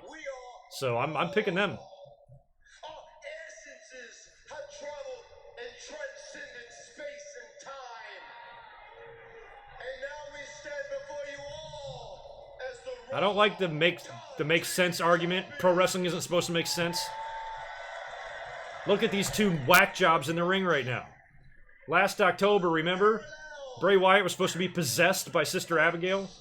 So let's not pretend making sense is important. It's not. It's wrestling. But yeah, the writers suck. I agree with you there. But I still think new writers will write the same way. Because Vince is in charge. If a writer is in charge, then maybe you'll see changes. But Vince is going to want writers to write in his vision. Yeah, yep. Wait! That is wonderful! Deserving of a standing walking out! God, Matt, you're insane.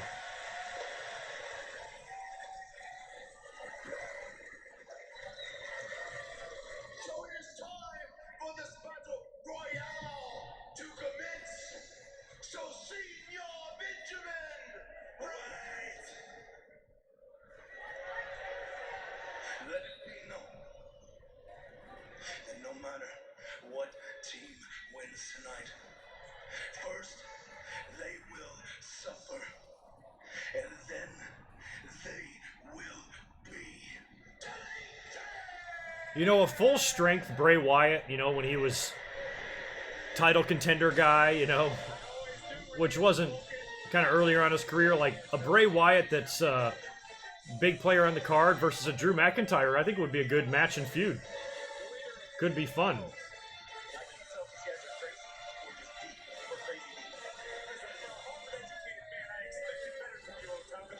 I'm surprised they did the interview instead of putting him on commentary.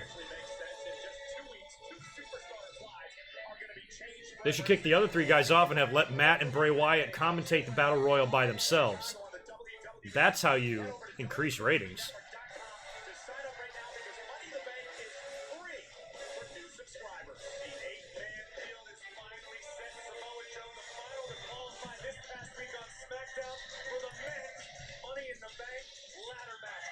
It's funny, with the whole New Day in the graphic there, it looks like there's 100 guys in this match.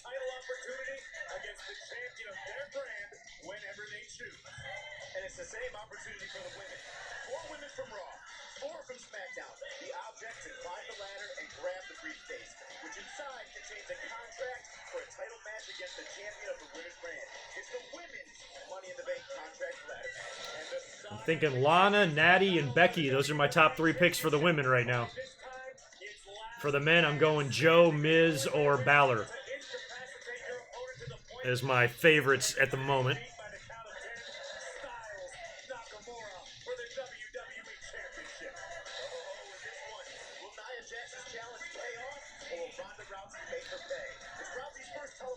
Right now, my gut tells me I'm going to have Nia retain, and I'm going to have Asuka win the belt.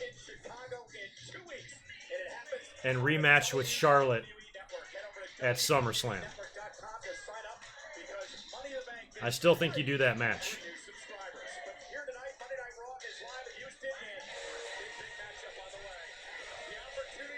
I mean, this is essentially Drew McIntyre and Dolph Ziggler versus 2, 4, 6, 12 jobbers.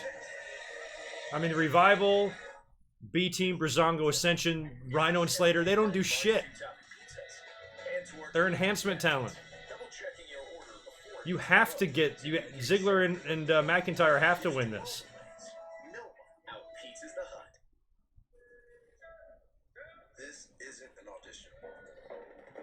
Unless Authors of Pain show up in this match and sabotage it. I don't know what you do. Otherwise, it's got to be Ziggler and McIntyre. No doubt.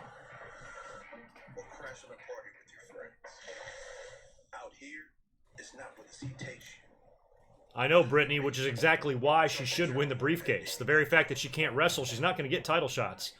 So put the briefcase on somebody like they did Carmella. Kind of same thing.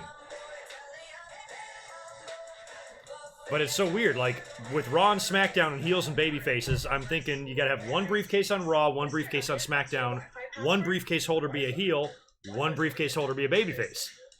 So is the heel on the men's side or the women's side? And where's the face gonna be? So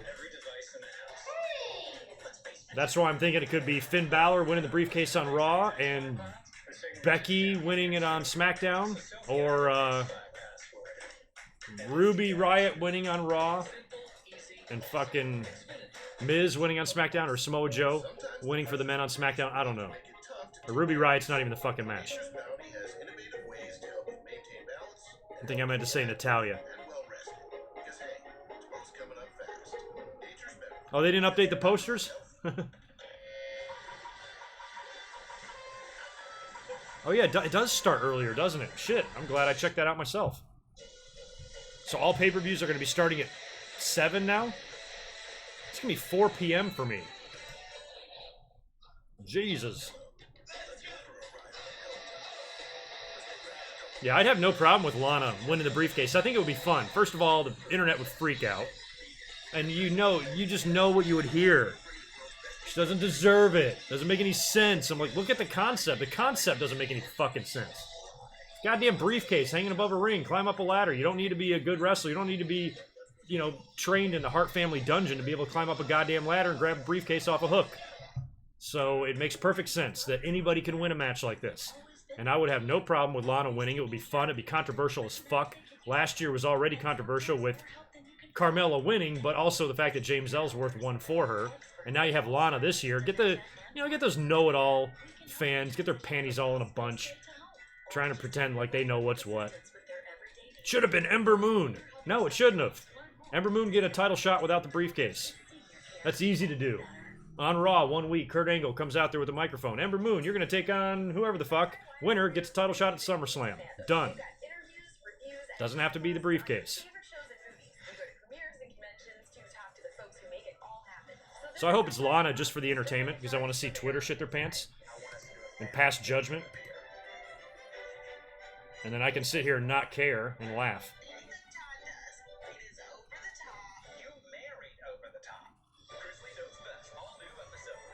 It's funny they got Bruce in the fucking front row. That's hilarious. Tonight's Smooth Superstar is presented by Chic Hydro Sets. Customize your shave. Yeah, back then, Miz was one of those guys. It was the same concept. You know, Miz would not have gotten a title shot in 2011 without that briefcase. You know? Now he deserves one without the briefcase. That's why I'm thinking he doesn't necessarily need it either. Although it would be fun as shit if he were to cash that thing in on a Daniel Bryan fresh off of winning the title. I mean, Miz and Daniel Bryan is something that they could essentially hold until WrestleMania. I wouldn't be surprised there either. Well, at least we don't have to sit through all these entrances. I mean, they're all getting jobber entrances. I'm curious what order Ziggler and McIntyre are going to come out to with their music.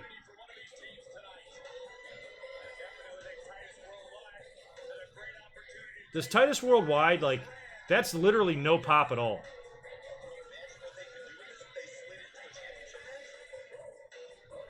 Oh, thanks for that, Tar. Appreciate it. No, you haven't really missed anything tonight. Predictable tag match to open the show, with Elias and Jinder beating Seth and Roman. We saw a weird shit with Baron Corbin. I'm still not sure what's going on. He's going to be the constable of Raw. So I guess, I don't know really what that means. I think it means, like, he'll have some, like, limited authority role, you know, but not full power. I don't understand why him, and he threw Kurt Hawkins through tacos. This actually happened. There you go. Ziggler out first. That's the way it needs to be. Thanks, WWE. Took my advice.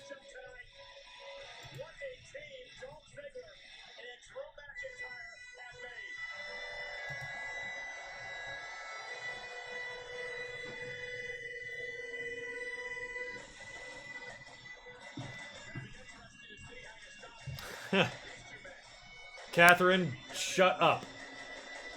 I was just thinking to myself, I've still never watched one episode of Total Divas. I could do a reaction episode on it, and you'll pick out the episode. Well, I'll have to leave you completely in charge of that, because I don't want to have to go through episodes to decide. I don't want to watch it at all. I can't. I vomit every time I watch a 20-second clip of that, and I've still never watched an episode. But if you find one that you think is fun, I'll react to it. Sucks, though. I probably can't show it on the screen.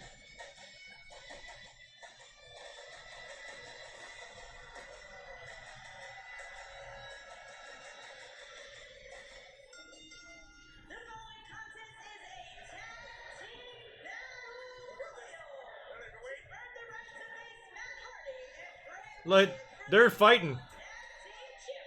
This is the worst battle royal I've ever seen.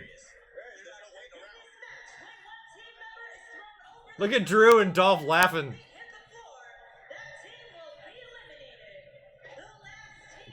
What the fuck is going on? They're all like half-ass going through the motions in the ring. Well, JoJo, shut up, JoJo. We know the fucking rules. God damn, that was annoying.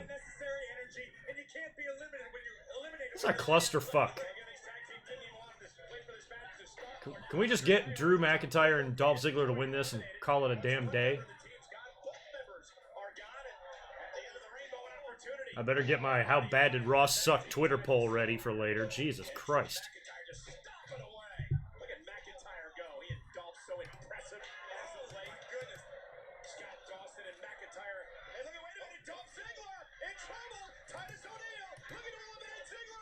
Cole, don't yell at me. Jesus. He yells at us. Historically speaking, the largest competitors in the match in a battle royal scenario don't often fare very well. They become targets, as Drew McIntyre's finding out right now. And McIntyre on the other side has the Revival working as a team, hence tag team battle royal. Now, No, I don't think Vince Russo booked this. I'm guessing the Ascension looking to eliminate Heath Slater, Rhino saving his the booker of this might have been Eugene. in trouble again. I asked Rhino what his strategy was heading into tonight. He said he was confident. I mean, the guys were, you know, somebody botched the start here, but what was funny is, like, they all knew it, too. Like, once you start engaging, you can't all just stop and then wait for JoJo to finish the bullshit, you know? You have to keep going. So they're all probably like, oh, fuck, oh, fuck, oh, fuck.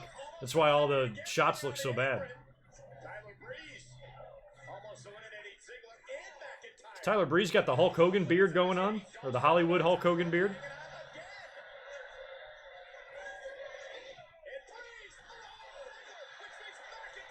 Oh, Jesus. Well, they didn't win. Ziggler and Drew McIntyre have been eliminated. Look at Drew.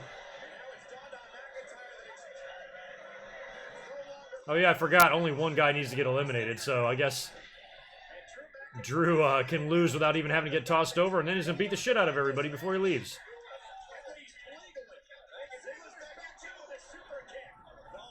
What, are they just going to kill everybody?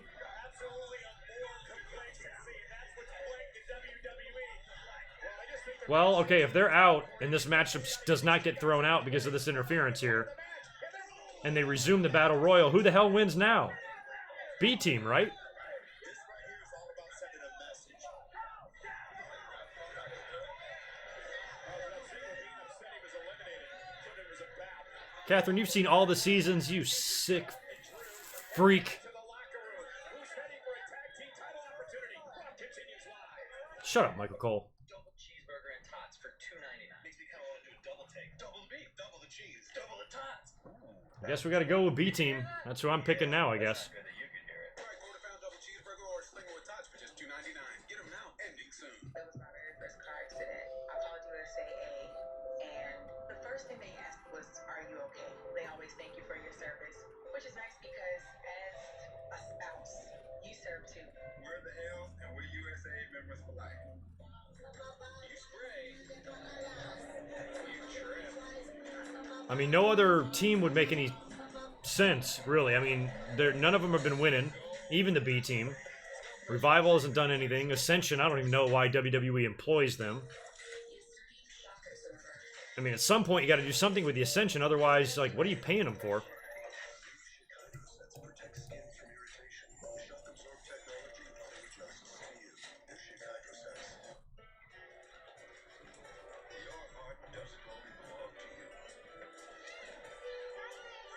And if you have heart failure, then trusting your heart to Entresto.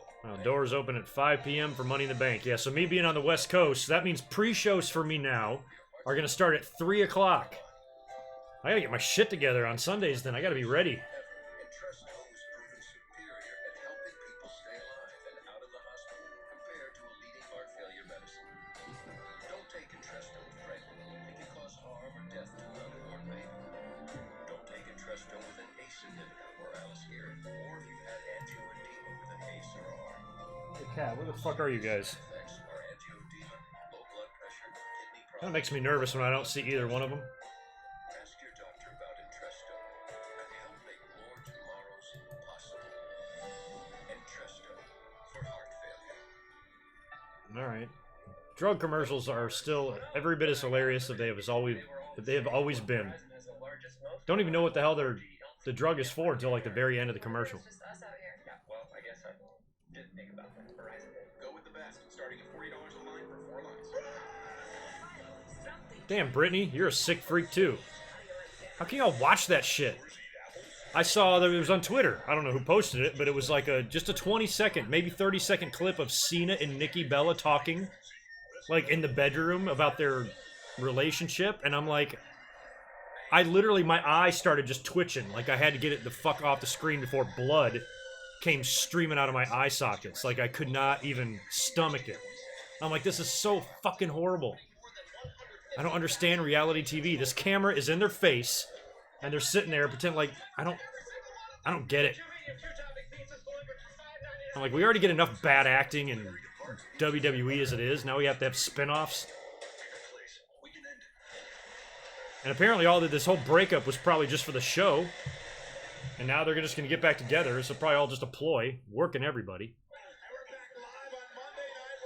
And I've seen reality show tapings right here in Southern California. I went to work one morning, and I go to open up the front doors of the restaurant. It's right out on the street, and kind of walk out there and take a look at the beautiful day and open everything up. And they're filming Real Housewives of Orange County or some shit right there, right next to me. And they got everything kind of blocked off. And I see the cameraman, and they're all around a pizza restaurant, all sitting around a table. And they did retakes. I'm kind of out there fucking around. I'm kind of eyeballing, watching what's going on. They're like, okay, let's do that again from this side. And then they just repeated the entire conversation. I'm like, this shit's fucking bullshit. I mean, which we knew it was, but...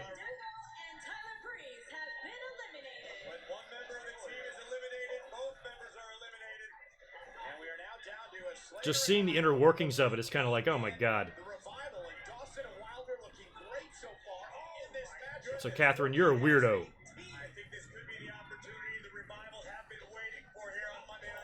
But I forgive you. If there is any human being walking planet Earth that could maybe convince me after being drunk to watch an episode of Total Divas or Bellas, you would probably be the person.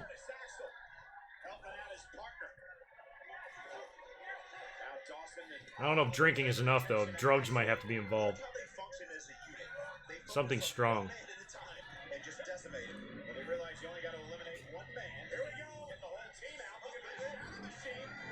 Alright, so the revival's gone.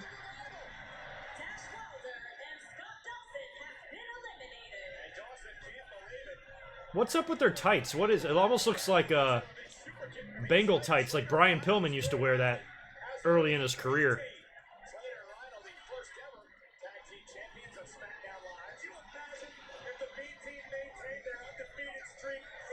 Well, B-Team better win now if it's down to them and Slater and Rhino. No shit they're gonna win.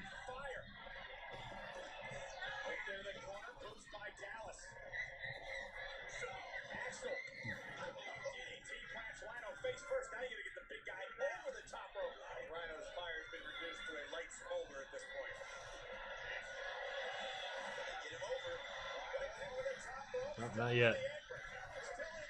David, I don't even remember. Somebody eliminated Drew, though. He got, I'm sorry, Ziggler. So he took the fall, but I don't remember who kicked him out. Might have been Tyler Breeze.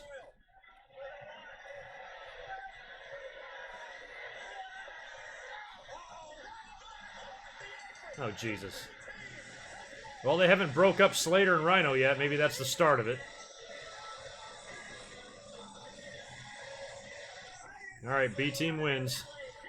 Yeah, Tyler Breeze.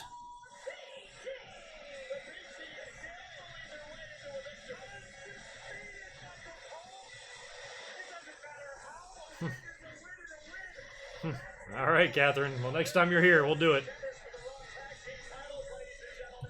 We're going to film it, too.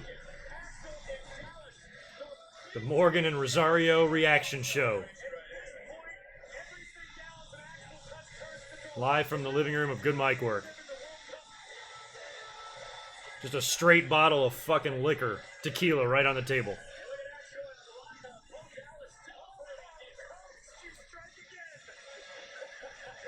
Oh, here come the somersaults. Are you guys going to go crazy? I mean, this is kind of a bigger victory than you got the first time when you fucked the announce table. Now you're getting a title shot. Against your brother, Bo.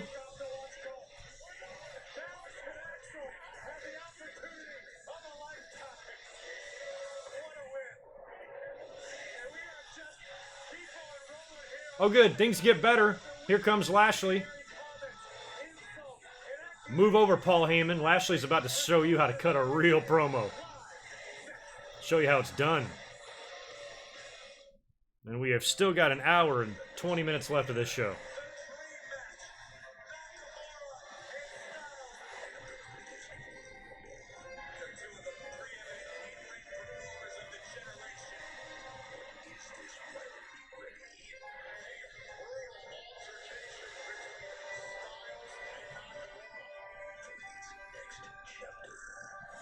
Daz, I'm not even sure if that tag team match is happening at Money in the Bank.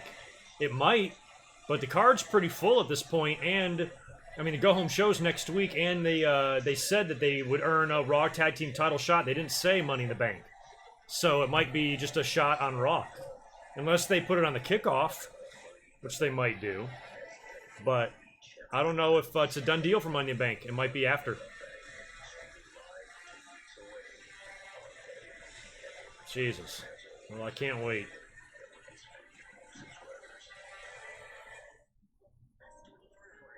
Finish preparing him for college. In 24 hours, you'll send him off thinking you've done everything for his well-being. But meningitis B progresses quickly. Yeah, I'm glad I'm not alone on this Raw being one of the worst. Not fun. At least y'all are here with me. This episode you're talking about, Catherine, must be pretty fucking crazy.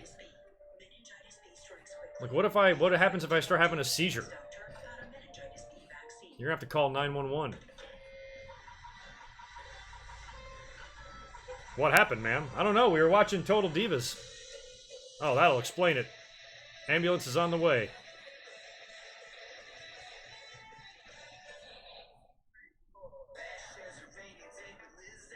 And then I'd blame you and resent you.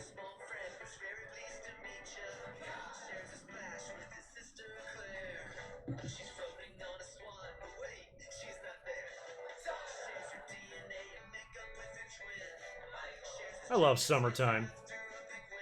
All the commercials now are all summer related. I lived for summer as a kid, man. I love this time of year. If it was up to me, it'd be just summer year round. That's why I moved here. Fucking being a kid and getting out of school and having like 3 months off. So awesome.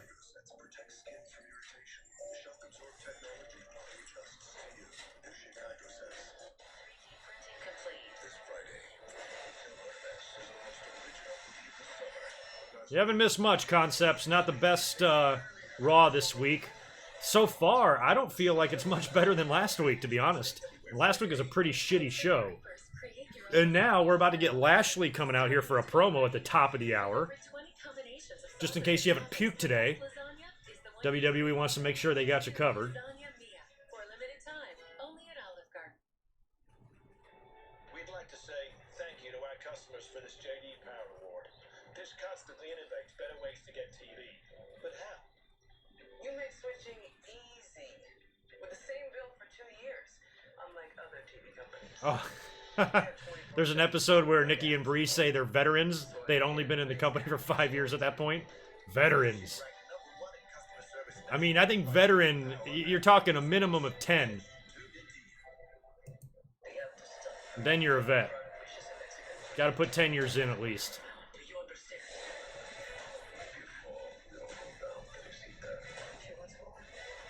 And compared to the girls they have now, I mean, Jesus. I mean, they didn't even come in as wrestlers. They came in as models. And some models translated well. Trish translated well. She used to be in all the bikini magazines before she even came to WWE.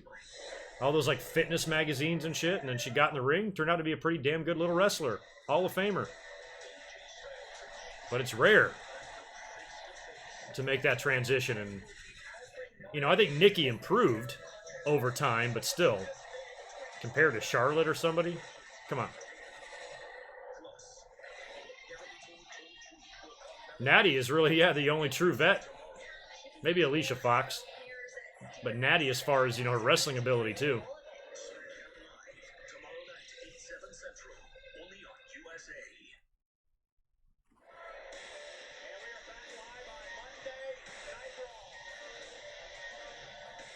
Wow, look at the fans just standing on their feet, cheering. I love that the camera's got a wide shot on the crowd. They're not doing shit. Sneakers, jeans, red shirt, sports coat, and a hat.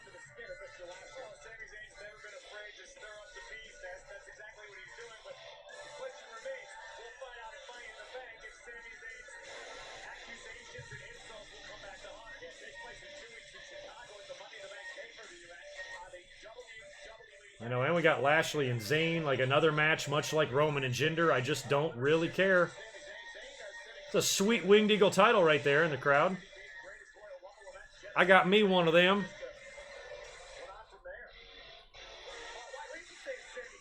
Hey, that's a hell of a question there, Jordan Smith. WCW Nitro 99-2000 or WWE in 2018? WWE in 2018, easily. I mean, say what you want about the product, but compare this roster to WCW during that time period. Oh my God. I mean, there's a shitload of talent in WWE. Daniel Bryan, Shinsuke Nakamura, AJ Styles, Samoa Joe, Braun Strowman, Kevin Owens, Finn Balor, Seth Rollins. I mean, Jesus. Not even close. Who the hell WCW had back then? Chuck Palumbo? Billy Kidman? New reality show, Total Tito. You hear that, Tito? Oh, he's sleeping. He's dead asleep right now. Well, Sami interrupted quick. That's good. And thank you for that, by the way, Jordan. It's a damn good question. Was he going to come in from behind? Don't turn your back, dumbass. You got an incoming flying ginger. Look out.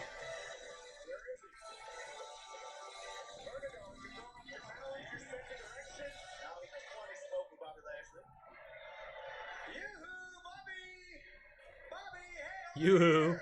Hi. Hey, so let me get this right. You want me to walk in that ring right now? Is that it? You want me to get in that ring right now and face Bobby Lashley? Yes. Bobby, not a chance. Because the last time I was in that ring with you, you assaulted me when I wasn't ready. I went to shake your hand like a man, and you squeezed it so hard you almost broke every bone in my hand. I've been debilitated. I couldn't do simple It's like a loud little motorbike. I couldn't even cook the organic tofu steaks that were in my refrigerator. Remember when Kurt Angle called the Undertaker American Badass Undertaker? Remember when he called his motorcycle a motorbike? Without pain, but it doesn't bother me because I'm sorry I spilled milk on your motorbike or whatever happened. That was so funny. I am such a genius performer that my brain never stops working. Sami, it's June and you're in Houston and you're wearing a hoodie. My opponent so It's got to be 177 degrees outside. insight into who Bobby Lashley is. And you're wearing a hat too, motherfucker. A little tool I like to call Instagram.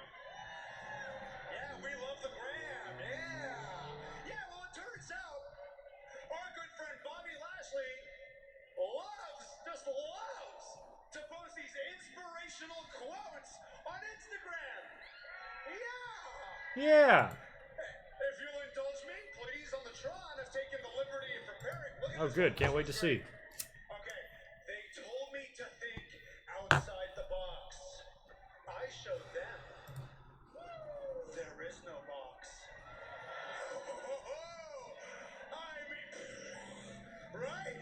I mean, that is deep. My favorite Jerry Lawler one-liner when he would talk about a woman, he would say, That is almost. "She looks like a really good wrestler, but I'd love to see her box." I mean, close. That just reminded me of that. Hey, put the other one up. Put the other one up. The other one's a doozy. Oh, I love this. Hey, apply for that job. Date that person. Buy that plane ticket. Move to that city. Do all the things that scare So he's putting up Instagram posts and making fun of him? Worth it. Bobby, I gotta tell you, that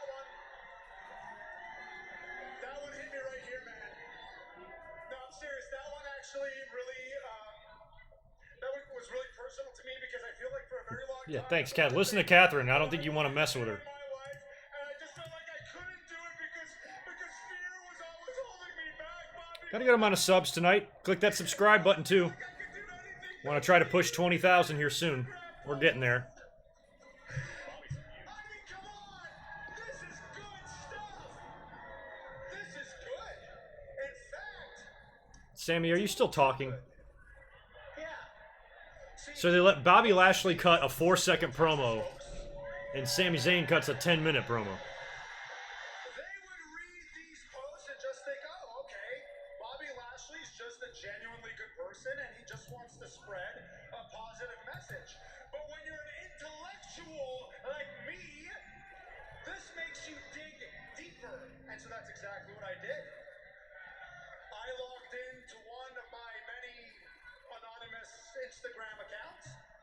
And I sent Bobby a DM as a fan, just thanking him for these inspirational quotes. And instead of just replying with a personal response, he sent me a copy and pasted link. And when I clicked that link, it took me to this webpage. Can you believe What the fuck is this? the narcissism? He sent me to his own fan club. Where, hey, surprise, surprise, for only $19.99, I could get a Bobby Lashley headband. Hey, and for only Does Bobby Lashley really have a fan club? Bobby Lashley t-shirt. Don't you see what's I going wonder if I could. I bet you I could sell more fan club memberships than Bobby Lashley. Ruse, man. It's all a cash grab. This Raw is whack. Trying to get one over on every Fucking. single one of you, the way he's trying to get one over on me. Well, I'm sorry, Bobby. I am too smart to fall for your tricks. Where are you going with all this, Sammy? I mean, Bobby, what the fuck are you even? What is going on? I don't. where are you going? I think I'm developing a speech impediment from this. I see that you're, hey Sammy, I see that you're stalking my Instagram account. How many little burner accounts do you have, Sammy? I didn't know Monday Night Raw could cause lupus. You would at least have the decency to come in here and face me face to face.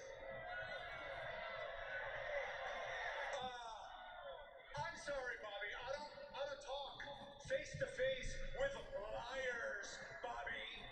If that Y'all want to see what's on one of the other channels?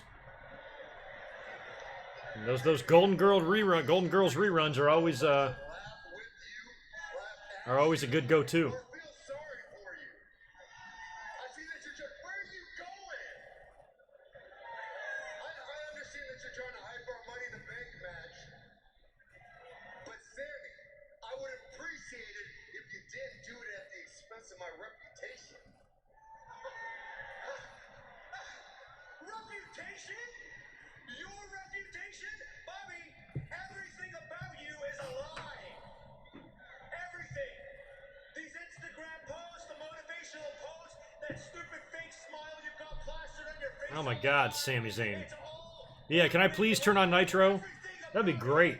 it's a lie. Maybe we got Dean Malenko versus Rey Mysterio cruiserweight title match. Oh my God. I mean, do you even really have They got a little El Dandy versus some La Parka. Do you? Oh, hey, were you even in the army? Maybe Viano number 4 take on DDP. Oh, did I hit a nerve? Did I hit a nerve? Oh, wait a minute. So maybe just Oh yeah, Catherine, I'm desperate, but I'm not that desperate. actually served your country. I will only watch it with you by my side. Or for a reaction video. Oh, good, my stream stalled and committed suicide. Even the stream's like, fuck this. While Washington apparently beats the shit out of Vegas. Alright, are you gonna come back on or not? Asshole stream. Well, you guys can tell me how this wonderful feud, or this wonderful promo ends by Sami Zayn, because my TV could not take it anymore. I'm gonna have to turn it on the big one over here. Try it on the phone too. Oh, come on now. Well, my stream has decided to kill itself. Let me go get it on the other television here. I hope I'm not missing anything in the Sami Zayn Lashley feud. Or the Lashley promo. Why do I keep calling it a feud? Promo, whatever the fuck's going on right now. And I'm going to get the other TV here in the living room as a backup since this stream is just... Oh, now it's back, of course. I have a feeling I'm a little behind on it now.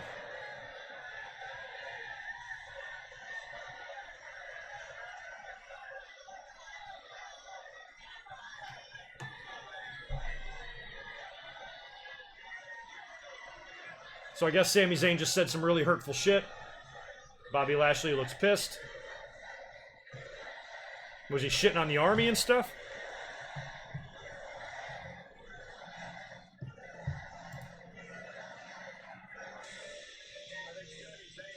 All right, that's the end of that. I'm going to go grab another beer real quick. I'll be right back. Take it from me, ladies and gentlemen. Bobby Lashley did serve his country. He did serve in the United States Armed Forces. And Sami Zayn, once again, took it too far here tonight. And the question for you is this: why does Sami Zayn continue to do this with Bobby Lashley when he knows in 2 weeks he's got to step into a ring with the man and Money in the Bank? I'm not a doctor, but I have to chalk this up to the vertigo. I mean, yes, Bobby Lashley's Instagram might be incredibly basic, but at the end of the day, Lashley is a bad human being. Sami better know what he's doing. Well, Lashley and Sami Zayn will be 2 weeks at Money in the Bank. We also have a couple of other big matches in Chicago as well, including one. And really, took on epic proportions earlier on tonight in a tag team match kicking off Monday Night Raw. Roman Reigns and Seth Rollins, the Shield reunited tonight. All right. Without Dean Ambrose is out with an injury against. Oh, good. Michael Cole. We're treated by Michael Cole recapping to us what happened earlier. Once this goes to commercial, I'm going to refresh the stream because I have a feeling I'm a couple of minutes behind now after the little stall that I had. Leading Rollins solo in the ring with Elias. Yeah, then Seth Rollins would turn his attention to Sunil Singh, who again continues to come to the aid of his buddy Jinder Mahal. But this distraction here would allow Elias to capitalize DDT to the chair and the already injured neck of Seth Rollins. Seth Rollins certainly less than 100%. That's good for Elias. Give him that momentum, you know. A little bit worse off. Elias delivering stripped away to the Intercontinental Championship. With next week being the go-home show, I'm curious what we're going to get next week between those two guys. Maybe it's a rematch tag. Elias looks to gain his first singles championship here in WWE. Elias takes on the architect, the Kingslayer, Seth Rollins, with the Intercontinental Championship on the line in Money in the Bank. And also at Money in the Bank. Oh, the match that we don't give a shit about. Roman Reigns and Jinder. I'm telling you, I said in my last episode, I think that match is going to open Money in the Bank. I say you bring it out first. Let that jacked Chicago crowd just verbally crucify Roman Reigns. Speaking of that match at Money in the Bank, please welcome my guests, Jinder Mahal and Sunil Singh. All right. So Jinder gets an interview now? Earlier tonight, we saw your conflict with Roman Reigns continue to escalate. What do you think is at the root of the issue? Roman is a jealous, bitter man. He senses my superiority and he is threatened. Roman thinks there's this imaginary conspiracy against him, when in fact he's been given opportunity after opportunity. Ones that belong. Shut up, Jinder Mahal. God, I'm saying shut up to way too many people this week. Which is exactly why he speared me through that wall, taking me out of the Money in the Bank ladder match.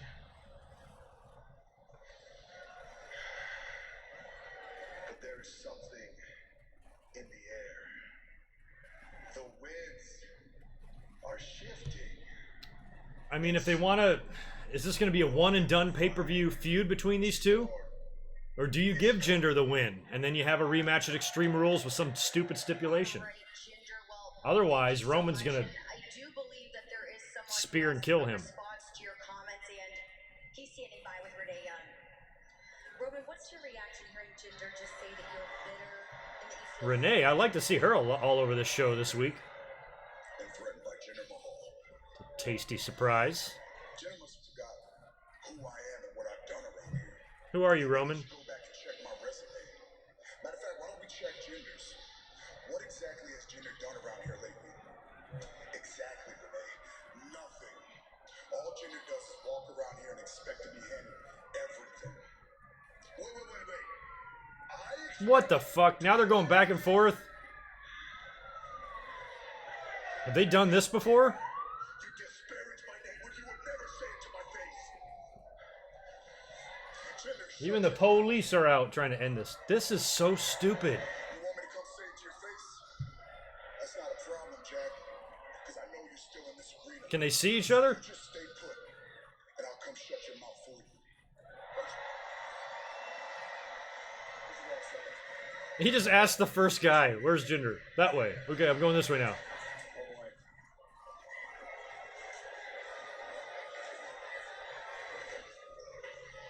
Roman Reigns is seeking out Jinder Mahal. the kind of guy he is. You call Reigns out, he's going to come find you. Well, Jinder Mahal has put up for shut-up time here. Had a lot of big things to say about the big dog Roman Reigns, and Reigns is looking for Mahal here. Good, I'll pull it up over here, Catherine. Oh, there he is. Roman found him. Reigns and Jinder Mahal back in the locker room. Mahal. How is this Singh brother still alive? Poor guy gets... I hope he doesn't spear him through some more cardboard.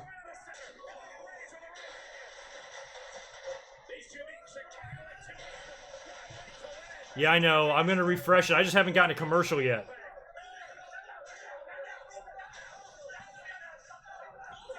It's paused there for like nearly 2 minutes during the Sami Zayn Lashley segment, so I need to refresh it, but I've just been waiting for commercial. Stop yelling at me, Michael Cole. God damn. Must you yell in my face?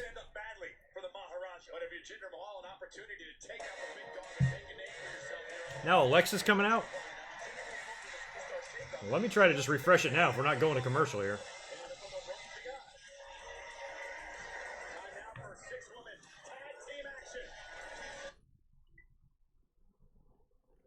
Let's get the stream up to speed here if I can. Alright, what we have here is your standard 68 Camaro.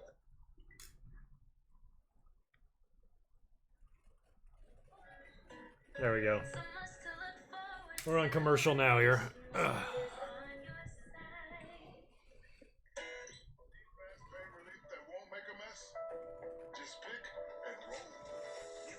Pick and roll. Did I miss Mickie James' entrance? Man, last week.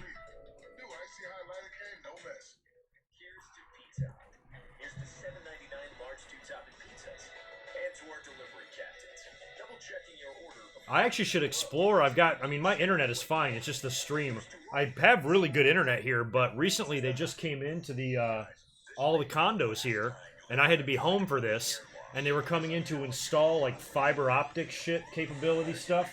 They were in here for like 2 hours, all in my bedroom and out here in the fucking living room and shit, installing all this stuff. So I guess I've got another option for internet, but I've already got good internet. It's just a shitty stream. Yes, Catherine, I will. Let's go look at this. I gotta find that link. Why are you making me watch? I'm actually clicking on this.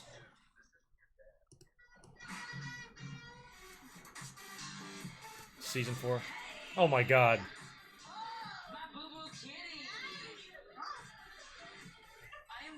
Is that Tamina?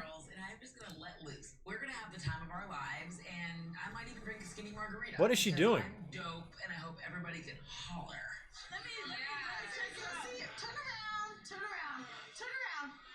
Does your husband know you're in here making out with chicks?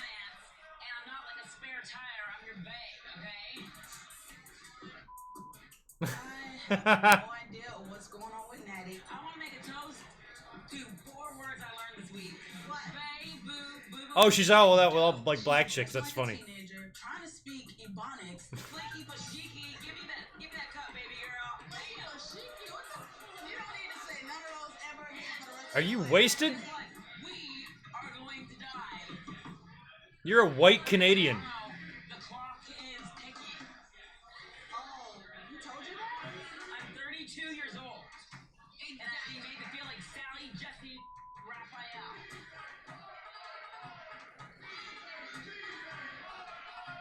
I don't understand, Catherine. Why do you make me? What are they saying? Nothing.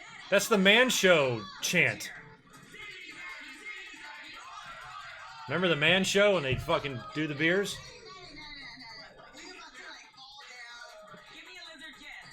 Look at Tamina taking charge. Did they drug test Natalya the next day? She's up on the bar?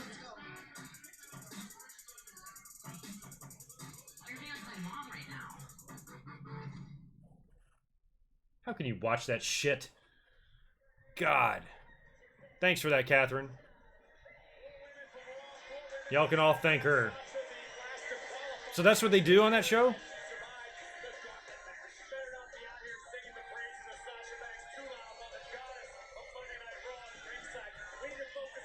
I don't get it. I don't get it. So I don't watch that shit. Although I could definitely hang out with a friend and get drunk and watch it, but I could never watch it like, ooh, I can't wait to see what happens next week. No, I don't give a shit what happens next week. It's gonna suck. Oh my god.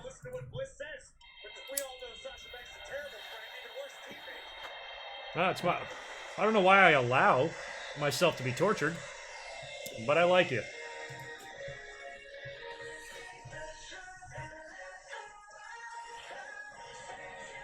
Wait, what's this match again?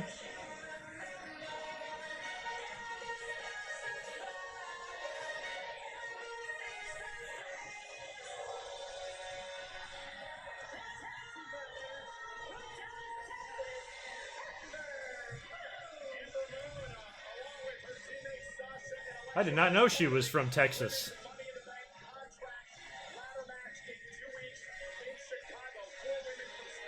I did not know she was from there. I wonder if Miss Texas was any influence on Ember Moon. Yeah, that's the thing. That was what? How long was that clip, Cat? A minute and a half, or 2 minutes, or some shit? 42 minutes of that? There's no way I wouldn't have a stroke. I collapse right on the floor, right on the carpet, foaming at the mouth. I'd probably shit myself too.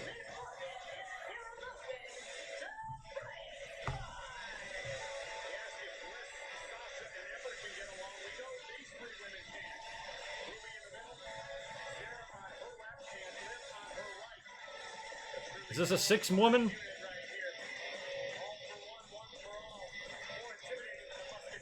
It's a strange tag team on the other side. Why is Alexa with the two of them? I'm lost. Why do I even watch this? Let's just make the channel all fucking DVD reviews from now on. I'm not even gonna talk about this. I'll come up here for pay-per-views.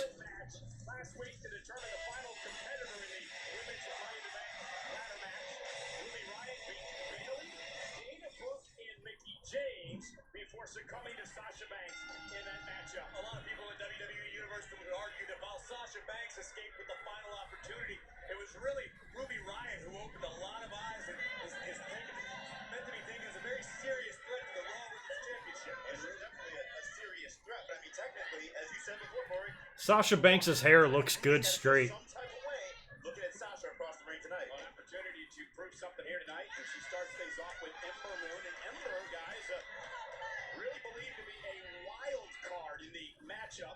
I think that's a great way to describe Ember Moon. Still a great deal is unknown about exactly what Ember is capable of. We've seen flashes of brilliance. Yeah, that's gonna have to be done, Catherine. And yeah, Die Hard, Raw from 95 was pretty brutal, although I still watched it every week on the edge of my seat, even though it was brutal looking back in retrospect. Some of those shows, I might take them over this one. 95 was rough, though. 94 had a few bright moments with, like, 1, 2, 3 Kid and Bret Hart and shit, but 95, I can't think of too many Raws that were really amazing. I would say probably in the near future, sooner than later. I believe that much in Ruby Riott, but I can also say the same about Ember Moon. Ember Moon herself over the top rope. Here's the cover off the lateral press and a kick out by Riott at 2. Near fall for Ember Moon. Ember Moon very impressive. Ready to Rumble DVD. I remember watching that movie. Did I see that in the theater? I think I did. As a matter of fact, what year did that come out? I want to say that we saw that in the theater during a road trip to a WWE event. Oh no, Alexa's hurt too?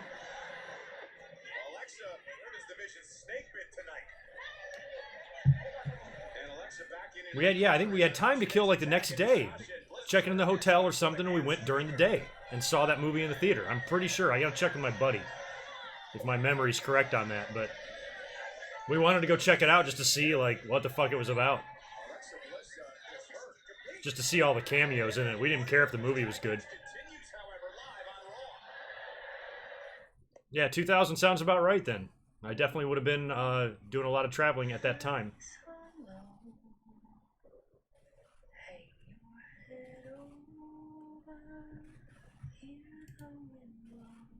Wow, I didn't realize. Let me go. Jesus Christ. Let me go take care of this sun problem on my face. Christ, it's coming all the way in from the other room.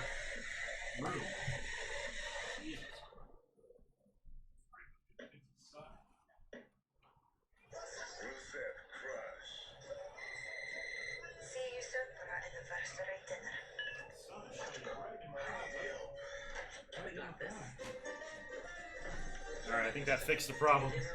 It is a super sunny day out. There, you can see me a little better. And that was peering in all the way through the hallway. In from the bedroom, into the hallway, into the living room, onto my face. All by yourself? Mr. Elliot, what's your Wi-Fi password? Wi-Fi? Wi-Fi's ordinary. Basic. Do I look basic? Nope. Which is why Oh, you've got Ready to Rumble. I actually don't think I have the movie, but I know I've got the file. I can easily watch that movie and find it. But I haven't seen it in years though. Oliver Platt, I remember his performance. and its attitude. Where's TVTrax? He's on hiatus, man. It's I wish him the best. Not sure if he's coming back or not. He led me to believe that he is, but you never know. You know, when it comes to YouTube and people's personal lives, sometimes there's no time to do it, So, but big changes are coming to my channel. You're going to see a lot more frequent uploads. June is going to be a busy month. And we'll be kicking things off this week with my next episode. That's Saturday night. I got a video on CM Punk, 2 pay-per-view reviews, a DVD review, all this shit coming by the 4th of July. And I got 2 new series, shorts video segments that I'm going to be debuting. One's a best of clips series of just work I've done in the past. And then another one is just a one video, one subject segment that I'm going to start featuring, where I'm just going to come up and talk about one thing. I've called it the one-off. I got everything done. I got my overlay finished and ready to go, and I can start recording those whenever I want. And I'm going to start this Saturday after CM Punk's UFC fight.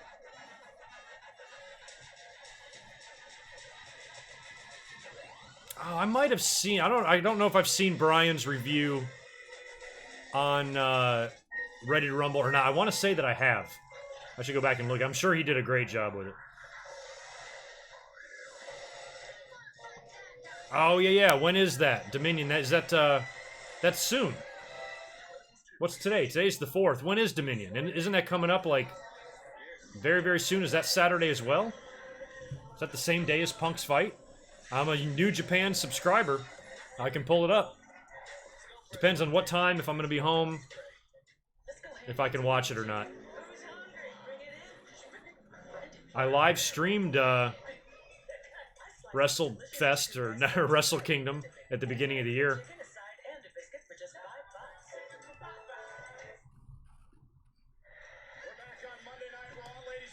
Damn, you were 2 years old in 2000? I was in my mid-20s.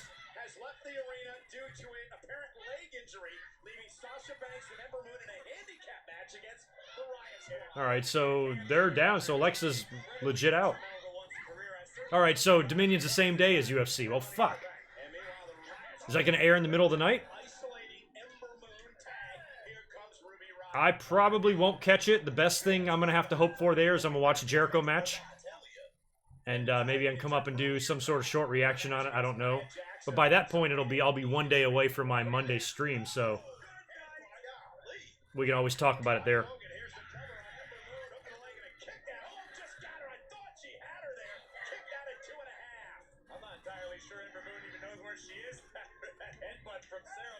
No, won't be I won't be streaming Summerfest live this year.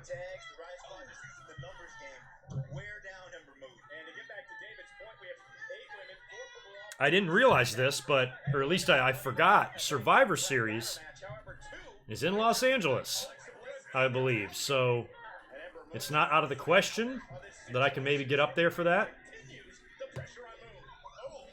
Because this SummerSlam is going to be too tough for me to try to fly to New York. Right, weeks after already going to the East Coast. And then All In isn't going to be able to happen. Too busy, but Survivor Series, maybe. I don't have to fly anywhere. I can just drive or take the train right up. Maybe meet a few of you.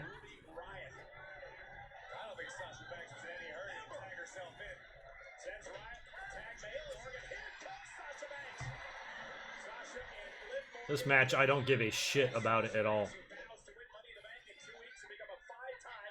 Although I have complimented Sasha's fabulous straight hair. Looks good.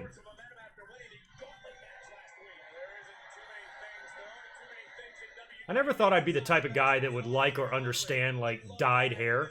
But so many of my female friends just have, like, hair like that. Like, one of my friends, my pastry chef, one of my dear friends, she's got super purple hair, just like, Sasha. And she's hot as hell with it. Like, you just didn't see that shit a lot. Like, if you had dyed hair or different colored hair in the 80s, you were like a punk rocker.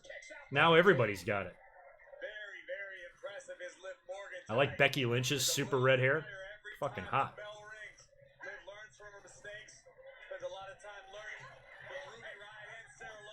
I used to love in the year 2000 skits on Conan.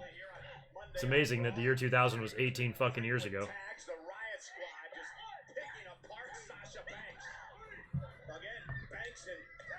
Yeah, but Jordan, with them being in LA, I would almost guarantee a Brock appearance there, provided he's still under contract.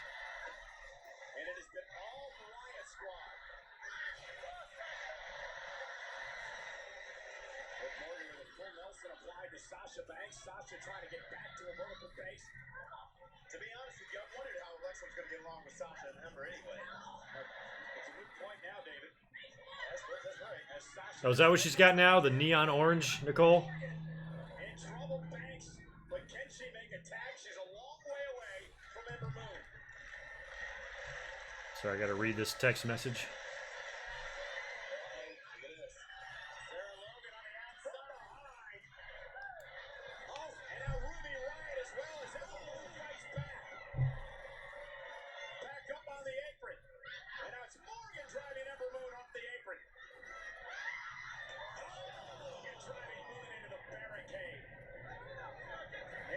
Is that one color, Catherine? Rose, gold, pink, or you're doing rose and gold and pink?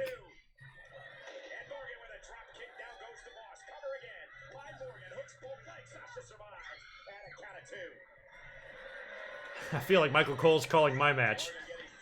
And a cover by Morgan. Kick out at 2.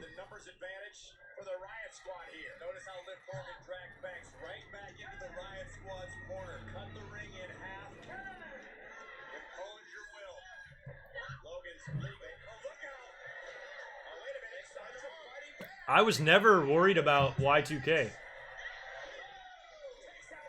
I remember that New Year's Eve. It was me and my roommate. We had a house, and she wanted to throw a party, so we threw this like big party in the backyard, and all the neighbors came over, and we lived kind of in the middle of like a college town. So, oh god, here comes Bayley. And I remember we did the countdown. The world didn't explode. It was fucking awesome.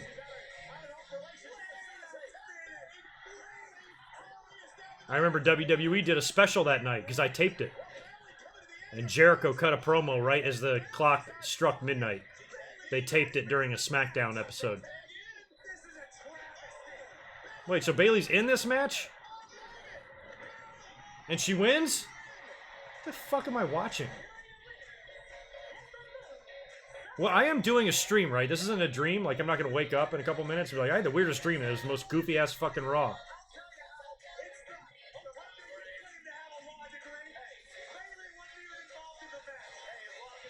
And I thought they hated... What? Sasha's like, well, alright. I agree with you, Corey Graves. Look at the Riot Squad. When is that allowed?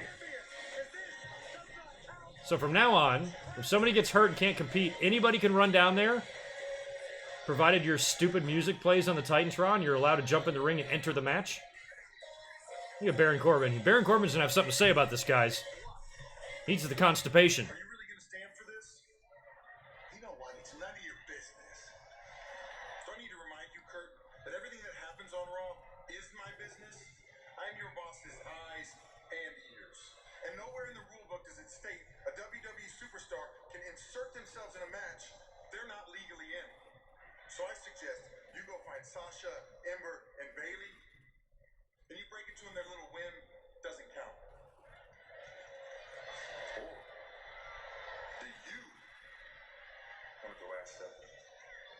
I don't even understand this Baron Corbin tie in here. Thank God for the constable. Thank God.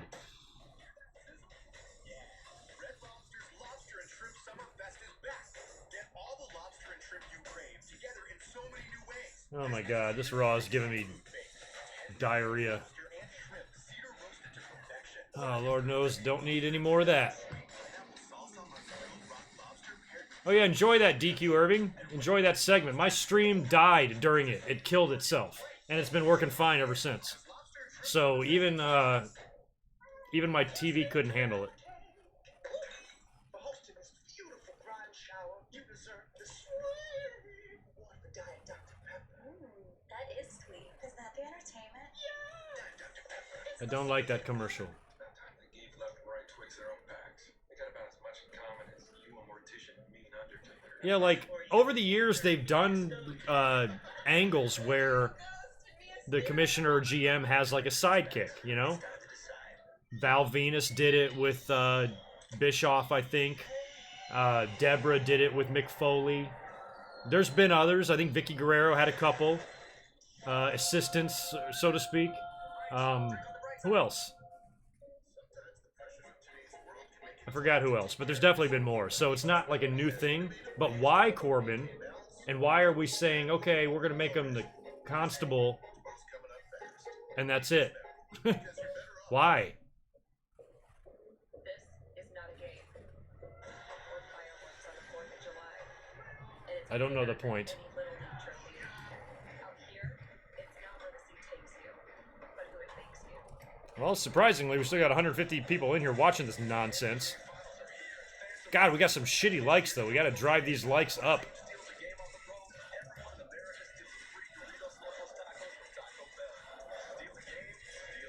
All right, got a good, nearly 100 subscribers in here. Like you, I love my car. And let's be real, your car's gonna break down sooner or later. Plus, if you're driving with Oh, that's cool. I just got a notice from YouTube. Private messaging in Creator Studio is ending soon.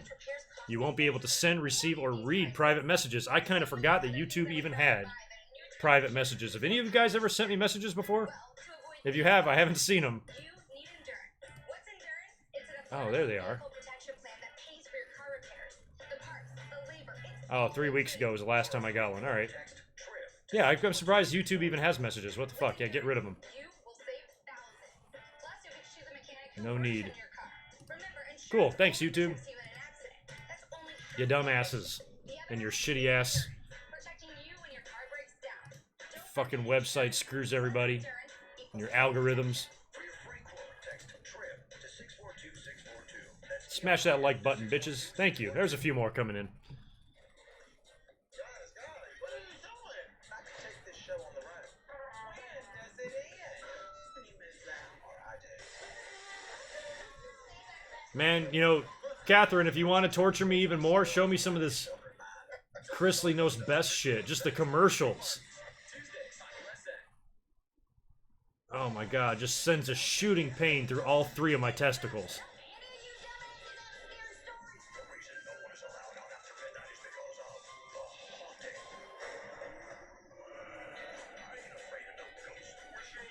I ain't afraid of no ghost. I ain't afraid of no ghost.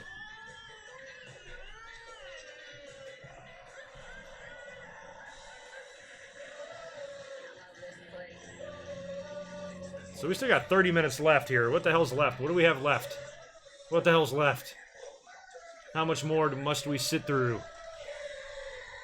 I might not hang out that long after the stream tonight. I don't know. Or after Raw. Oh, here come the high five team. Sasha, you just look really good tonight.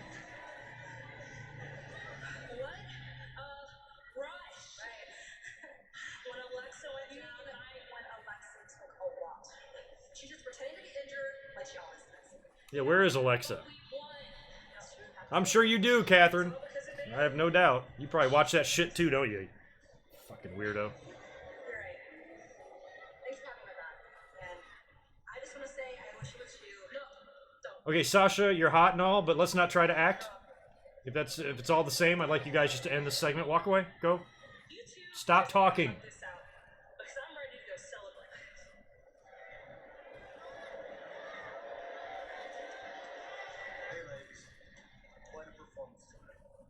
Kurt Angle's gonna take their win away. Thank you, yeah. Listen, Bailey, because you weren't officially in the match, the Riot Squad is the winner by disqualification. Finally, something that makes sense. Seriously? Seriously, yes, seriously, Ember Moon. What fucking universe is that shit legal in? Oh, now they're not having. They were just about to hug and make out, and Kurt ruined it. Fucking Kurt. Oh, now Baron's gonna punish the referee. Hey, is that Nicholas's dad? That's Nicholas's dad, isn't it? The referee's taking some crap. Oh, let's get even stranger. Oh, well, I'm not gonna shit on this. This is Special Olympics, but I'm like, Big Show? Where the hell has he been? Alright, never mind. Sorry, buddies. Didn't mean to insult you there. It's not your fault Ross sucks. Poor guys.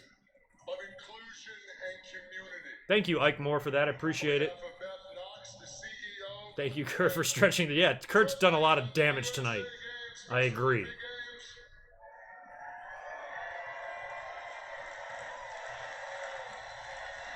want to welcome these tremendous athletes on stage as they compete. Big Show looks pretty good. Texas in the 2018 USA Special Olympic Games. Oh, these are the Texas I gotta tell you, I'm excited, very, very proud. representations. It's in Seattle. Over the years, I've had the honor and the pleasure to get to know a lot of the Special Olympic athletes. And I gotta tell you, those Special Olympic athletes inspire me to work harder and be a better person.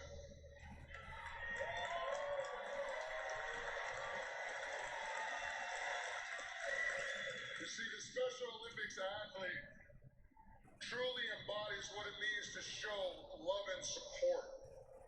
And I'm proud to stand by their side.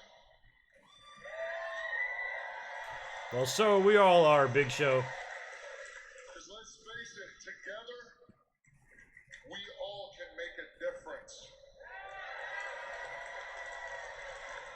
So WWE Universe, please stand up, rise up with me, show your support.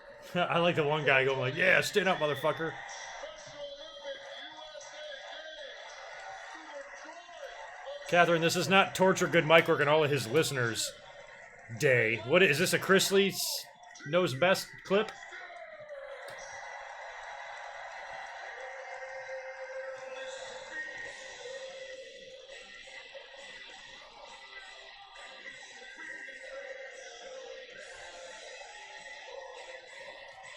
All right, I'm gonna reluctantly. Oh, here we go. I was about to say, Balor's not coming out there to interrupt, is he?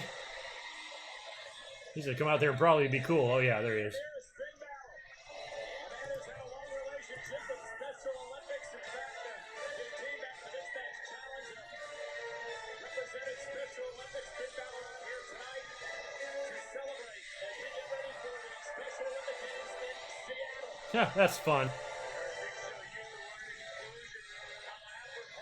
Are we gonna go to a commercial here during entrances? I would assume we are.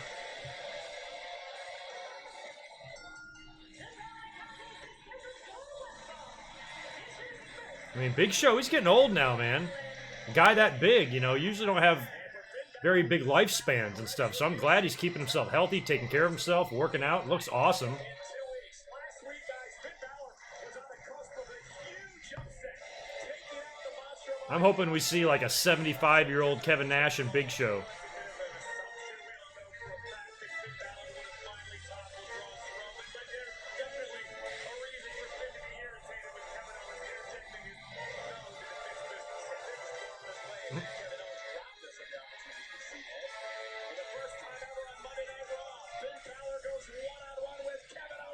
This must be a commercial. There we go. All right, y'all want to watch? Fucking, where's the remote? All right, so we got a clip here from Catherine. Oh my God, Chris Lee, what the fuck? An IT company that monitors everything that goes on in the home. I track where they go on their phones. If it were up to me, Like, how's he not gay? I don't understand. Like, I feel like such a hypocrite when I say that because Grayson at 7 has one. And the The reason for that is because Every gay guy I know is this guy. Games on my phone. I don't need Angry Birds on my phone. I don't need you deleting my text messages because you're texting emojis. Not foolish to sit here and think Your that I southern do accent is everything annoying my as shit. children do it because they're kids and they're natural born liars. And it's your job Natural as a born parent to liars. figure out that just doesn't sound right. I know before I go down this road with you, buddy, that you lead me down the road. It's not. Look how he runs. Sometimes I feel like I'm the only one. How does he have a wife and kids? And I'm ruined sometimes to where I could be an Olympian. I think that you just kind of, they get her to a point sometimes where she's got to check out. She's like, she just checks out. And I jar her and say, no, team. There's no I in team. She likes to be their friend. I don't need any friends. Find your friends at school. I'm your daddy. Jesus Christ. You watch that too? Every life wrong. Like, you just want to slap the shit out of that guy. His little face and his little voice. Yikes. Alright, there's some fucked up entertainment out there in this world. I'm glad I don't watch all this stuff. But I'm glad we got Catherine here to keep us up to date on some of these crazy ass shows. But I see the commercials all the time for Chrisley when I'm watching Raw. I'm like, what the fuck is this?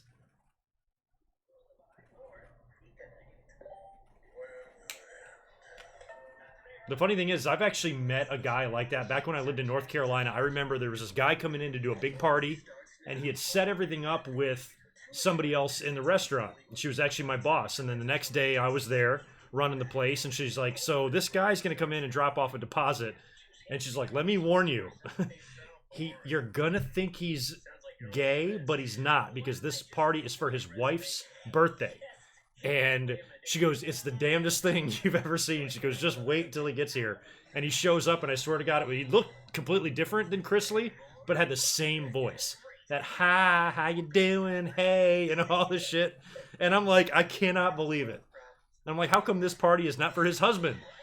You know, we'd throw a great one. But I just laughed. And so whenever I see those Chrisley commercials, it reminds me of that guy. Here's my deposit. You know, just so funny. Oh, the South. I miss it. What? I wasn't talking to you. You coming over here?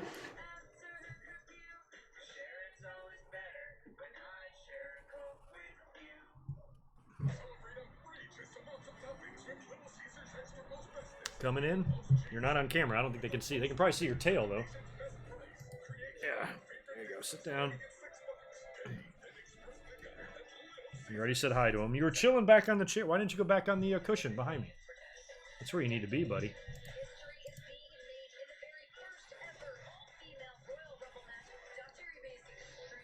Well, it might have been a little bit better than watching the commercials, but not by much.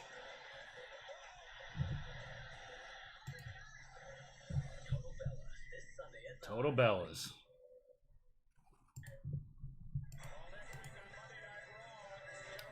Oh, next week we got a Fatal 4-Way with question marks by Alexa and Natalya because they both might be hurt. Ember Moon and Sasha Banks.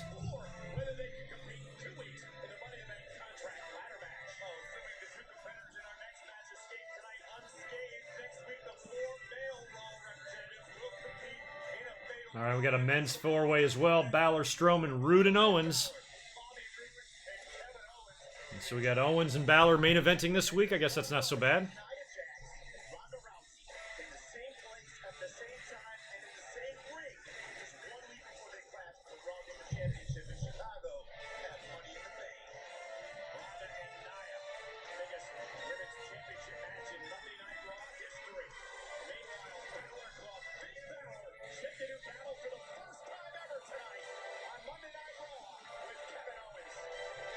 We know that, Michael Cole. Stop yelling at us.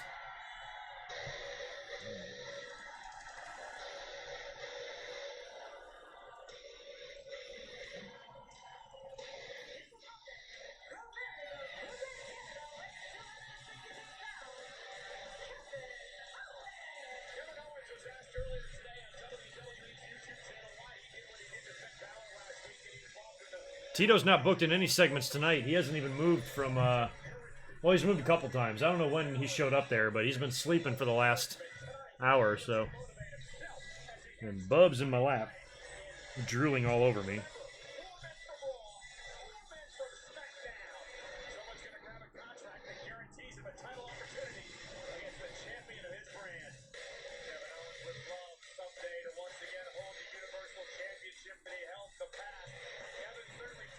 Okay, you're drooling all over me, dude. And I'm all for him encouraging Finn Balor. But I don't know if that's what you want to do, is pump him up right before you get to have a singles match. Listen, my favorite encouragement Kevin Owens did last week. It's gonna be a pretty long match. This match is gonna go 25 minutes. Kevin Owens now looking at back Balor into the corner. These two men have history together before they came to Monday Night Raw. But their first matchup here, one-on-one, tonight in Houston. Oh, Balor with a chop to Kevin Owens.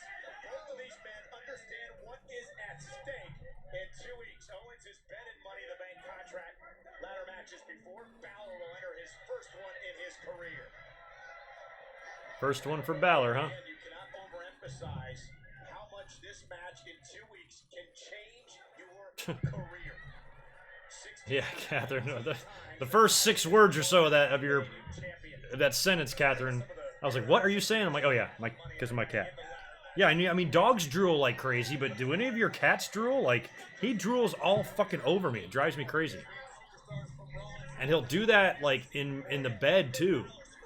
He'll come find me, and he'll like rub my head, or I might pet him or something. Then he'll start drooling, and then what he'll do? He'll shake. You know, like how a cat shakes, and then it sprays the drool all over my face. I'm like, God damn.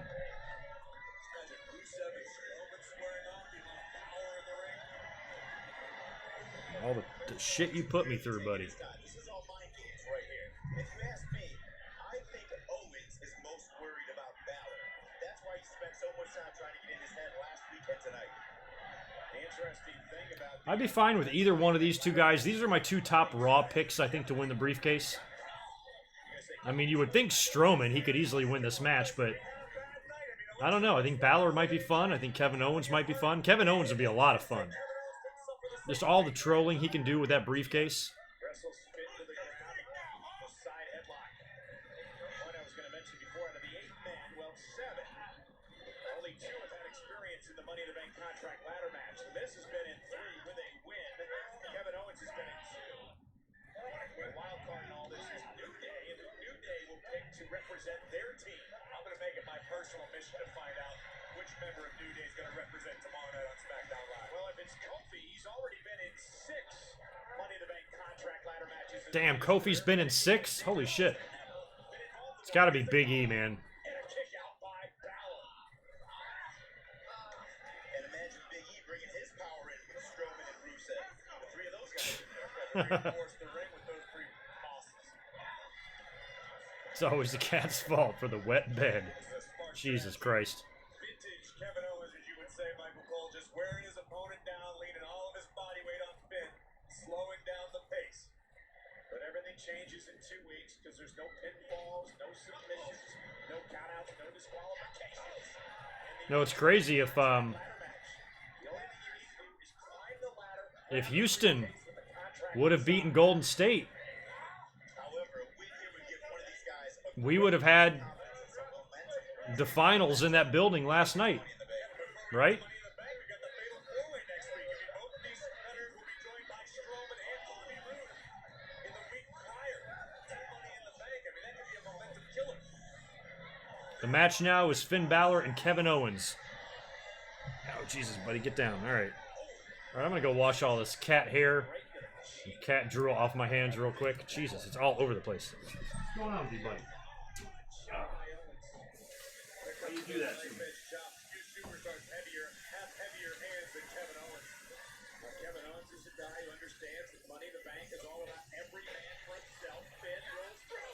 God, just cover me in hair. Push of Owens. Here's the cover. And a kick out by KO. Kick out by KO. Shut up, Michael Cole. Balor in control of Kevin Owens. Who do you pick, Corey? Who's your pick? In Money in the Bank match. As of right now, my opinion may change between now and then. I'm going with Samoa Joe from SmackDown Live. David? Corey's going with Samoa Joe. I can see that happening. Betting against that guy, you bet against Braun Strowman. Elbow by Kevin Owens.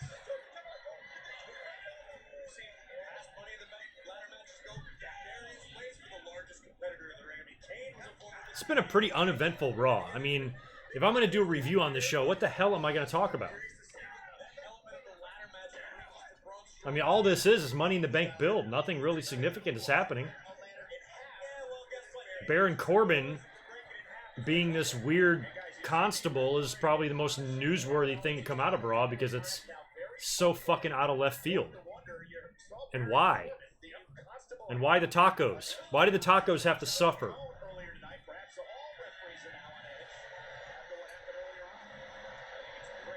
Now I want some tacos.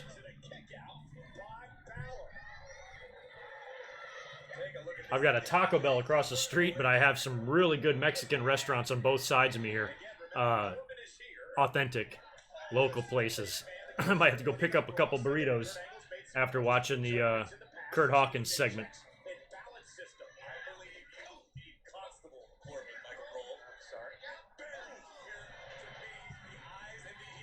How hot is Stephanie in those undercover boss pictures? Holy shit. I like. Although, to me, it's so obvious it's her. I don't know how they're going to pull this shit off. That shit's so fake, too. Like, every undercover boss, like, what's the format? They find one person that sucks at their job, and then another person that's good at it, and then they reward the good at it person with, like, a bunch of money or something. Well, like, how, if you're working for WWE and your boss, you know, the person in charge of the entire company is somebody that's on TV every week that you constantly see, you know who they are, their personality, they're going to fake you with some disguise? But she pulls off that blonde hair and glasses. Oh my god. Naughty teacher.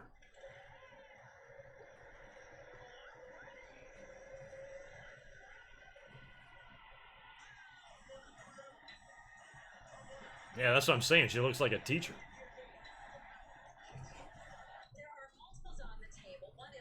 So funny, my sister, the one that CrossFits, she's actually a teacher. She teaches, like, 6th grade. And, when she was young, like, back in college, she went as, like, a naughty teacher for Halloween, and I just laughed because, like, look at you now. Now you're an actual teacher.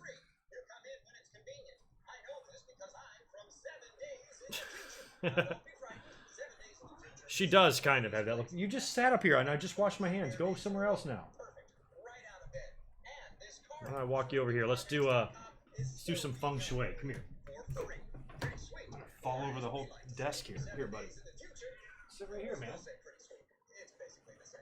Like a boss. Chill like a boss. This is where everybody wants you to be. Right? Just stay there. Just hang out there and don't leave.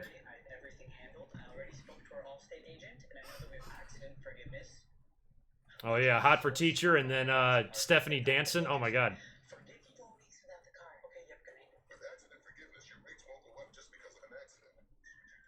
Yeah, Trump on undercover boss. Much like Stephanie, you would just know it's him. He'd be unmistakable. This big fucking orange pumpkin. Oh, it was you know, like Stephanie. It's like you're gonna know it's her. You just look at her closely. It's it's her face. Ha! I like small package too. For a name, small package. That's funny. That's a good one. That's a good suggestion. Who was it? Was Austin Aries that always talked about his package?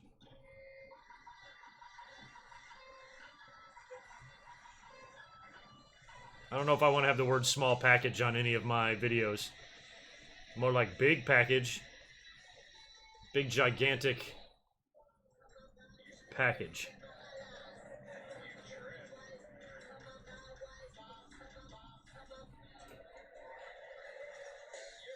Yeah, I'm pretty much a cat guy only because of my lifestyle. Cats are just easier for me.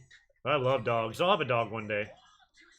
But it's just kind of where I live in California and stuff. That back when I lived in North Carolina, I always had a house and a big fenced-in backyard. Dog could go crazy out there. Here, it's just like it's cost of living so high. You know, I'm confined to a condo, so I want to give a dog a good life, and I don't think I'd give him a very good one here, up here where we live in the condo. So.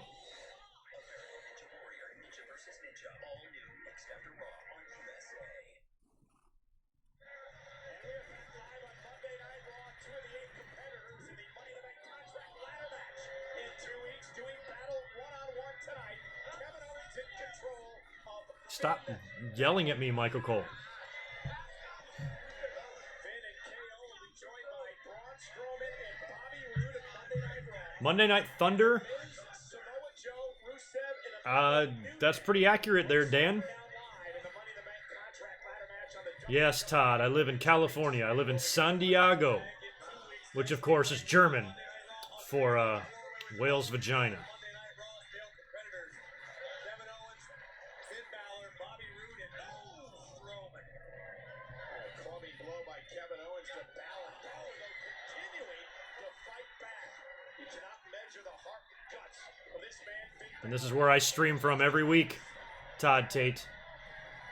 Right here in San Diego, and this is my condo. I have many leather-bound books, and it smells of rich mahogany all up in here. It's nice. Superstar who's fared well throughout his career in ladder match situations. But you factor in these 7 other superstars with the same exact goal. Oh, step up Enziguri by Balor. Drops him to the mat. Owens is in the drop zone. Balor heading up to the top rope, looking to put Kevin Owens away. And Owens again, for the 2nd time tonight, rolls out of harm's way. I think Finn's about to take a trip through the skies. There goes Owens. All right, Balor with the big suicide dive. We are still 5 minutes till the top of the hour here. We've probably got another 10 or 15 left of this match. And at some point between now and Money in the Bank, you know we're going to have to get the token spot where everybody is in the ring brawling. This match is a good candidate for that to happen. We get a run in here, some interference. Next thing you know, you get all the Raw people involved in the match. Which, how many is it? 4. And they're all brawling with each other. Get Roode and Strowman out there. Fuck, that's going to be our... Have they done that match yet? Didn't they do that one? I'm almost thinking next week we're going to get Bobby Roode and Owens. No, wait, shit.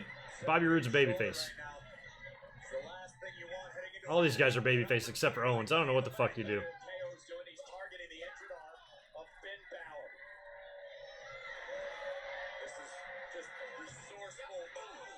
Because this match is going to wind up going 25 minutes. I'd hate to not get a finish in it. It would be nice if we could, and it's not just a clusterfuck.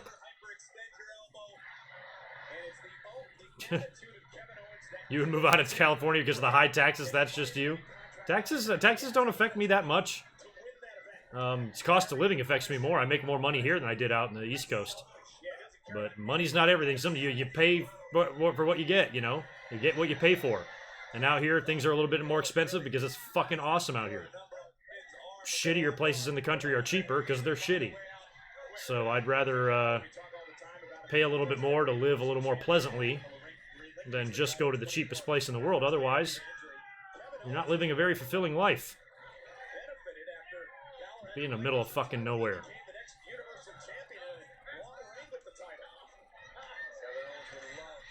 New York is crazy. I mean, I thought here is bad. I mean, San Diego is still... I don't think we can touch San Francisco and definitely not New York. But we're expensive. This condo costs me over $2,000 a month.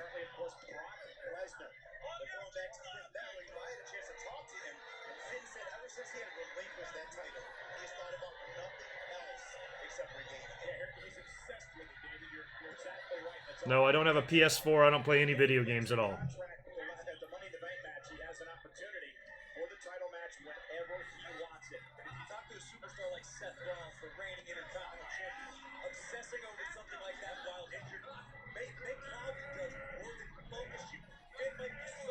Next week for the go-home show, I'm trying to wonder what... I mean, they're going to have to do some sort of a tag or a 4-way main event with them. Or they are. They just announced that. But when they're doing that with the men and the women, like the finishes in these things, it doesn't matter. It doesn't matter who wins. It's just more time-killing matches.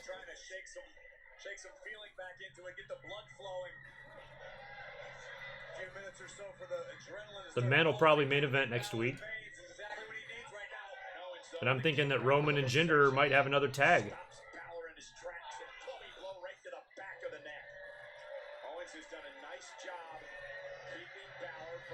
Yeah, paying that much and it's not even your own place. You know, and you gotta live with roommates and shared spaces and stuff. That's rough, man. before I moved to California, the house that I lived in, we had a 3-bedroom house, 2.5 bath, full car garage, 2-car garage, fenced in backyard, a good full acre, just full kitchen, just washer dryer, everything. We rented it. It was $1,050, $1,050, and it's just humongous house. It was 4 miles from the beach. Fucking unbelievable. Out here, it's like, goddamn, it's triple that, quadruple that for a house that size.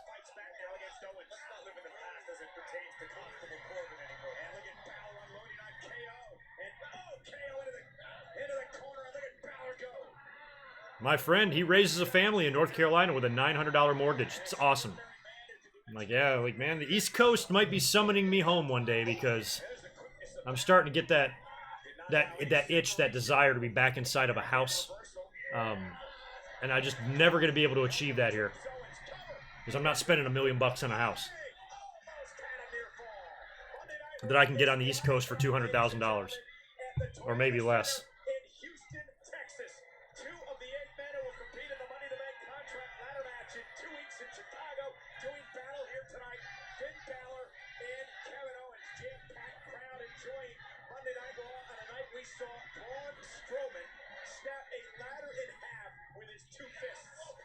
With his 2 fists. Yeah, $10.50. That's how much we paid. No, $1,050 for that house. Would have stayed there too. The owner decided to sell it, so we left.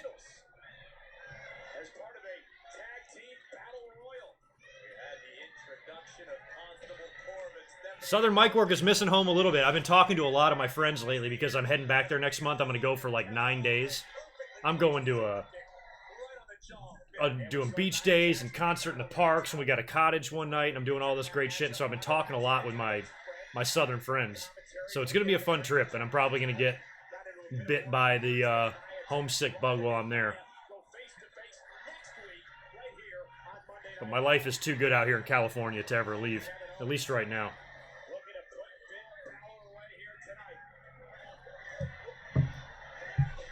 I've actually joked with Conrad about that. About house buying and shit. Especially out here in California, man. Won't come back there, Jay. Too cold for me. Although Michigan in the summer is fucking great. Stays dark until like 10 o'clock at night. It's hot as hell, too. Lakes everywhere, plenty of recreation, but overall, too cold.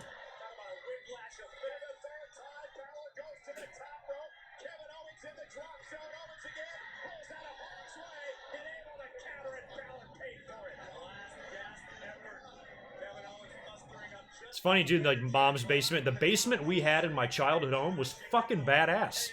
If that was for rent, I could totally live down there. Like, there was a full bathroom down there. It was big. There's all this space and room and stuff, man. It'd be nice. I could set that place up to be a pretty awesome man room now.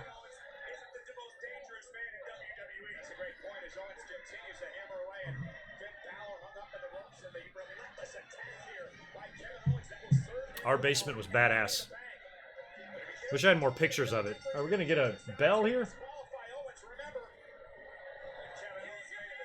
So Balor wins via DQ because Owens wouldn't stop stomping. And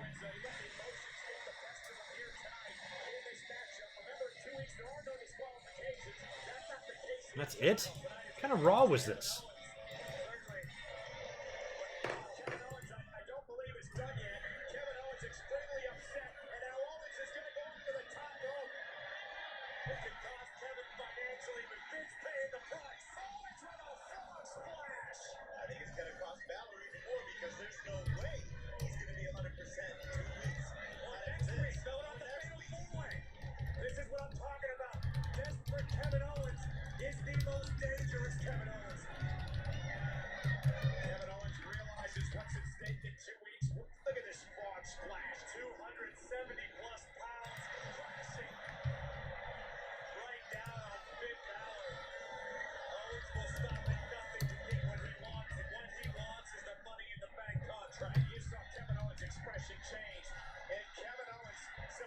Gonna put up a Twitter poll here to see how bad this show sucks.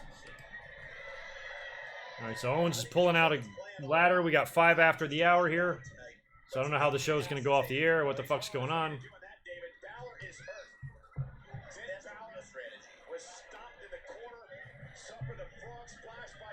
How many ladders were under that ring?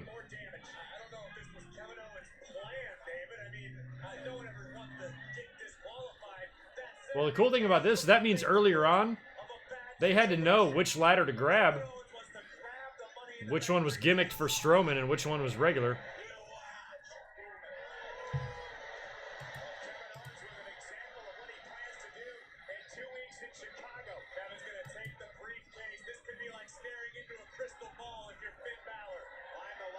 Grab the women's.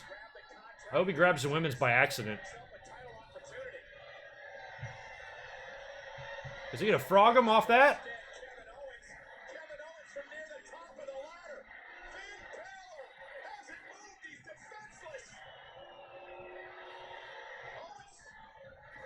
Is he gonna fall off the fucking thing?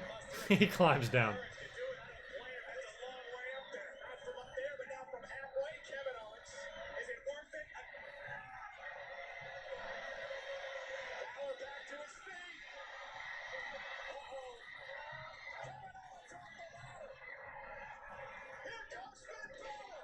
Alright, so Balor's coming back. Now, is he going to coup de grace him off the top of the ladder?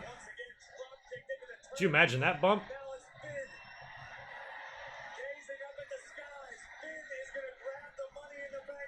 You got to move that ladder a little closer to him. How are you going to pull this off?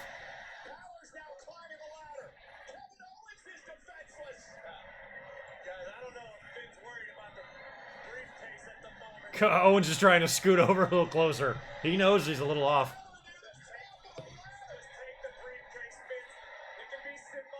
I would not even want to take this bump.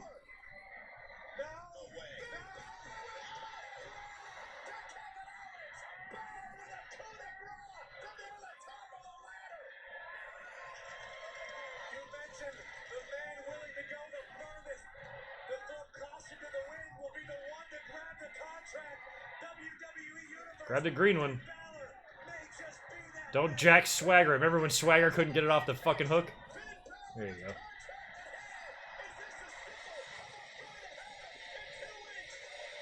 Alright, that's that.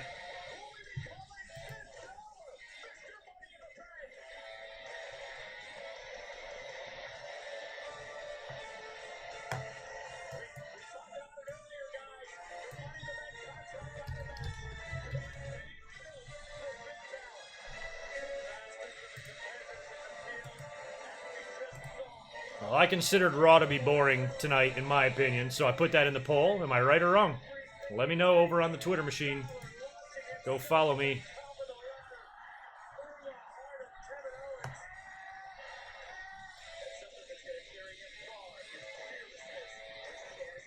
Alright, that's a wrap on Raw this week. Jesus Christ, man. 2 kind of duds in a row. Oh, we got a table for 3 with Angle, McMahon, and AJ. That's an interesting one.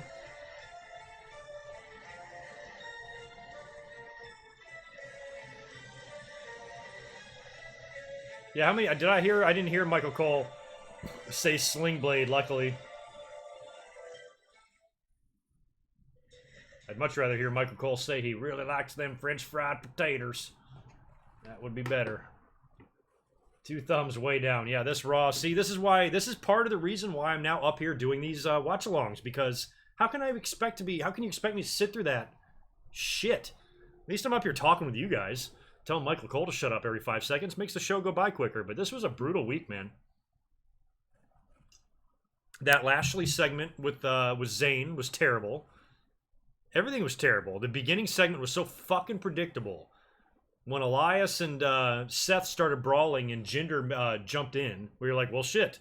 Then Roman's going to come down. Then Kurt's going to come down and make a tag match. So it was just no bueno. Let's see if anybody's voted on this poll yet that I put up. Where is it?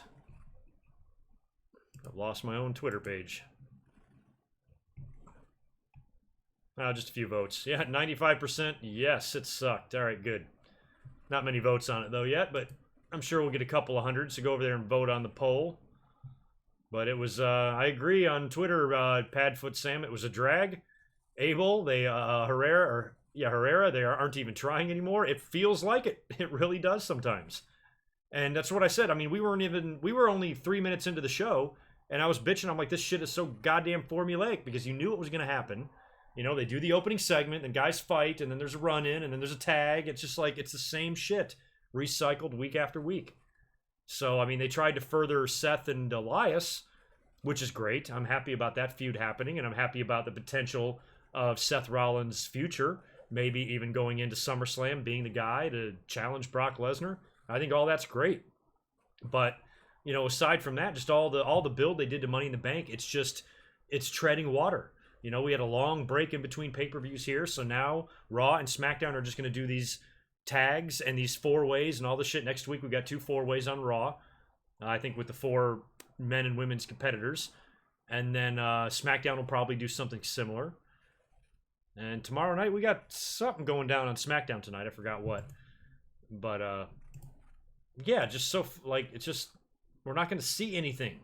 You know, you can't drop any big angles. You can't do any new things. You can't go in any different storyline directions because you're building for Money in the Bank, and the card is set. So all you can do is segments with what you have there, trying to build for those matches, and all of them were terrible. Yeah, you agree? You agree.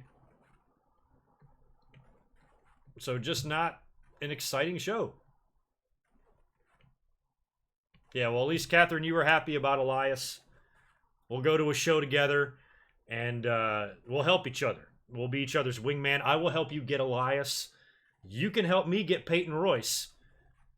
But if we both fail, we got to go home with each other.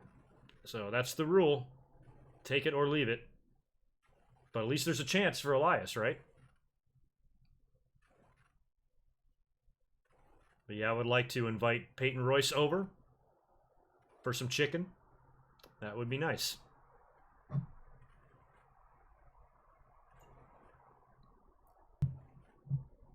Is that one of the stories? I forgot what kind of candy Lashley stole, but that segment was terrible. What the hell is Sami Zayn doing out there in the middle of the summer in Houston wearing a hoodie? And he cut a really long promo. It was funny how they didn't let Lashley have any mic time, but Sami got a shit ton of it. And then he just ran him down. We weren't even paying attention, right? When I was talking, I was barely listening to what Sami was talking about. And then my stream died at the end, and I think he was shitting on the military and stuff. So that's that. Trying to build heat for the feuds, not working out. I don't care about the match, much like Roman and Jinder. I really don't care what happens between Lashley and Zayn at Money in the Bank. Don't care.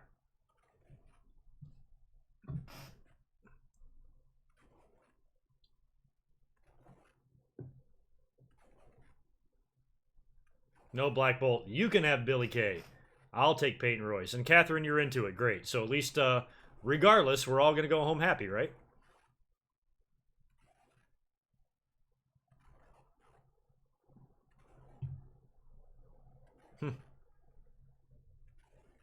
Raw is worse than the NBA Finals. Brittany, I think the NBA Finals would be great if it weren't for J.R. Smith. If Cleveland could have taken that game 1, and they would be either tied 1-1 or up 2-0 even right now, then the finals would be great. But I think after that play, it's just, I think it's over.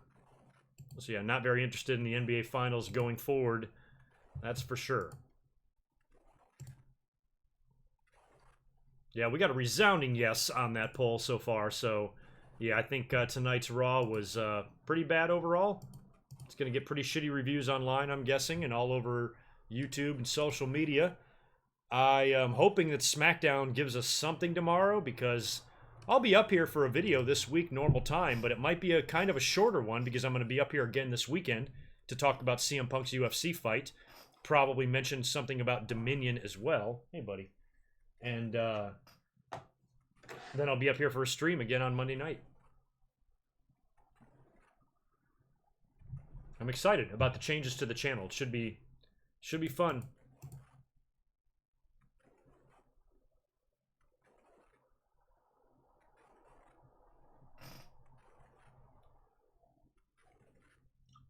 It's It's going to be interesting, though, if LeBron leaves. I mean, the first time he has a game against J.R. Smith, he's going to want to fucking dunk down his throat. I mean, man.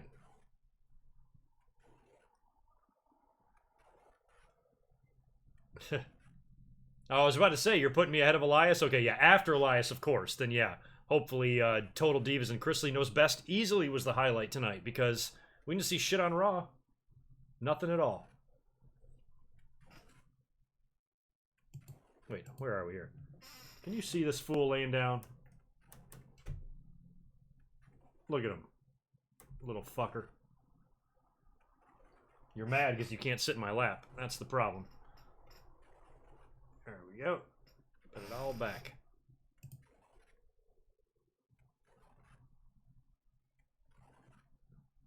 I can't believe you even made me watch that shit. That's crazy.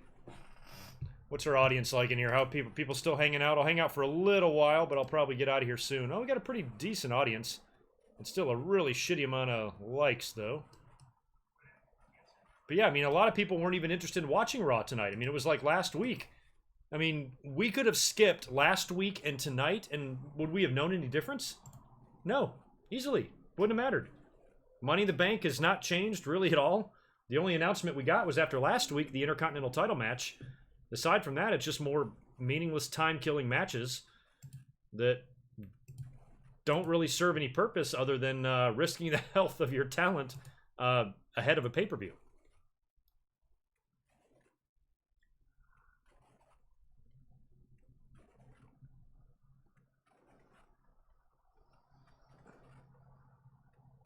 I'm drinking Pacificos tonight, taking it easy. I don't want to drink too much because I went out last night. And then I'll get to that super chat in a minute. And David, where do I think LeBron will go if he doesn't stay in Cleveland? I think the only place for him to go is to Houston, where he can end the Warriors. The East Coast, or the Eastern Conference, there's no point in him even going to another team there. He can probably still take another Cavs team to the finals next year if they can get past Boston. But if he wants to end the Warriors, go do it in the Western Conference. And right now, of all the teams that he could land in, I mean, a lot of people talk LA. LA will be the flashiest, where he'll get the most attention. But if he wants to win a championship and play basketball, LeBron James puts basketball first, not what market he's in. Clearly, him being in Cleveland proves that. So I think Houston would be a better fit. Put him with James Harden. Put him with a great guard like Chris Paul. Fuck, I mean, they'd be 10 times better than the Cavs. And Rockets had Golden State on the ropes this year as it was without LeBron James. They had a better record than the Golden State Warriors. So, if Durant wants to go ring chasing over to the Warriors, then I say LeBron goes over and does the same thing in the West with Houston, says, all right, motherfucker, you want to create a super team? I'll do it too. Let's see who has the best one. And I think he'd be great in Houston. I think he'd be fucking great. They'd be so goddamn unstoppable. So I want to see LeBron do that. Now that he's given Cleveland that championship, he should have no guilt. There should be no reason for the fans to burn his jersey if he wants to leave that shithole and go find a team where he can actually win a title on. He took that team to 4 finals in a row. He won 1. So I think he should go.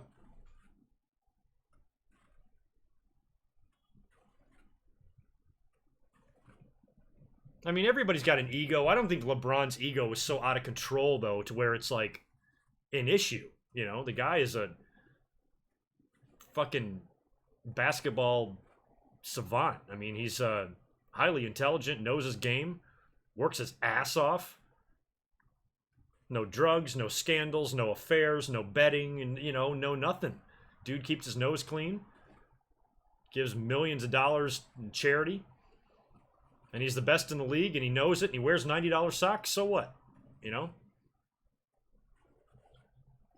I just don't want to see LeBron get mixed up with, like, the Ball family and have to be a part of all that. That's fucking circus. So keep him out of L.A. Houston would just be better for him. L.A. seems to be, like a reality show, where Houston seems to be like basketball. So I'd put him in Houston.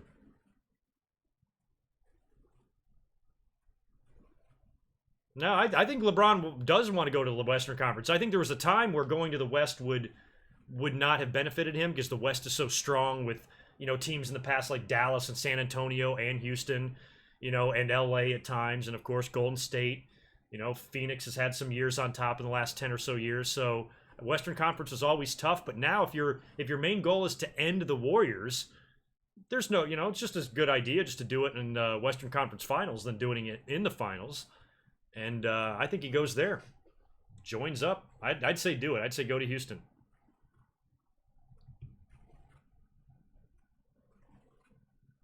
I'm trying to remember that Mac Ram. WCW's weekly top 10s. Did they do that on TV? I vaguely remember it. I remember it in the magazines. I don't know if I remember. I mean, I'm drawing a blank here and remembering specifically what WCW did with the weekly top 10s and what time period they were in. I'm sure I've got tons of footage of it. But off the top of my head, I don't know. LeBron going to Boston? No, I don't think he could go there. I don't know. I mean, I don't think he's going to want to be with Kyrie. And on top of that, I think they have a championship or a finals making team without him. And then they'd be creating a super team. And LeBron doesn't need to go to Boston. They do not like him in Boston. I mean, every team that he's been, when he was on the Cavs the first time, they had a lot of tough games and rivalry games with Boston. Miami Heat was the same thing. Their rivalry with Boston's Big Three was very heated there. And then Ray Allen jumped ship, you know, and joined the NWO down in Miami. So they kind of have a history there. I don't see LeBron just wouldn't fit in Boston. Houston right now is my leading candidate for him. Yeah, Brittany, for a girl crush, you have not picked a bad one. Zelina Vega, she's up there, man. My God.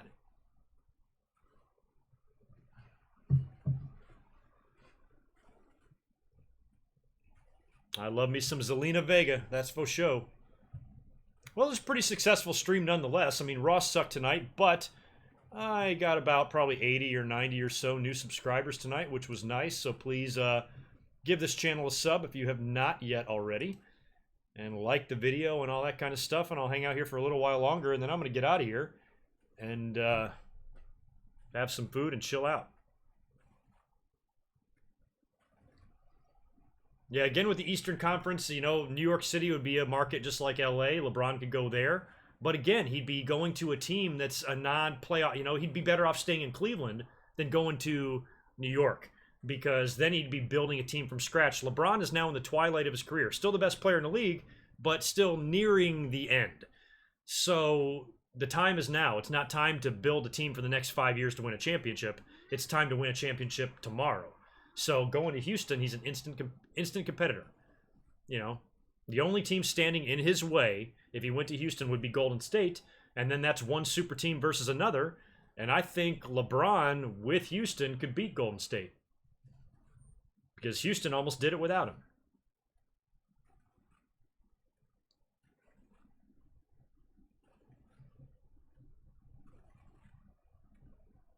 Yeah, remember back in the Steve Nash days how good Phoenix was? Back in like maybe 07, around those times? Man. Some of those crazy playoff games they had with the Lakers and the Spurs and shit. My God. Those were fun times.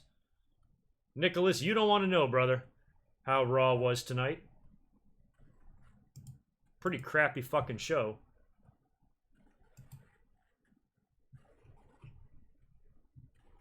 Yeah, we got a resounding yes on the show sucking tonight on the Twitter poll.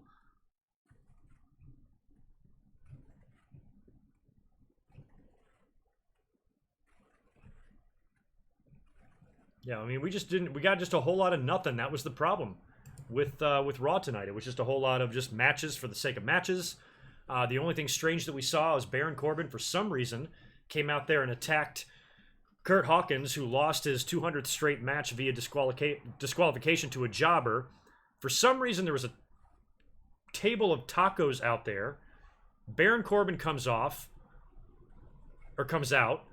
and interferes for some reason, gets Kurt Hawkins disqualified, then beats him up, throws him through a table of tacos, then goes back to the back and informs Kurt Angle that Stephanie has made him the constable of Monday Night Raw. probably granting him some limited authority roles backstage. And then Kurt was like, well, why'd you do the thing with the tacos? And he's like, well, I'll explain that later. But I don't think he ever explained it. So where the fuck did this come from? Like, what's the point? It was bowling shoe ugly, Catherine. You're right.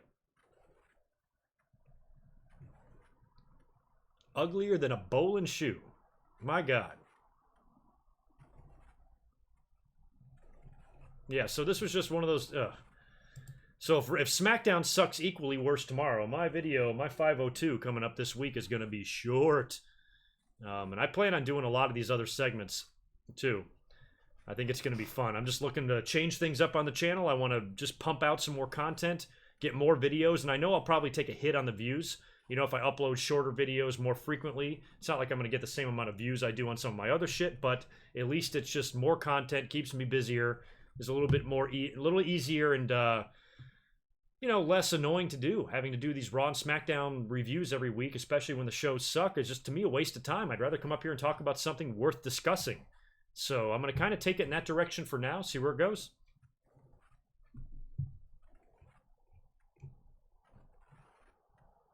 But poor Kurt Hawkins, 200 matches in a row, and they fucked up a bunch of tacos. What a shame. What a shame.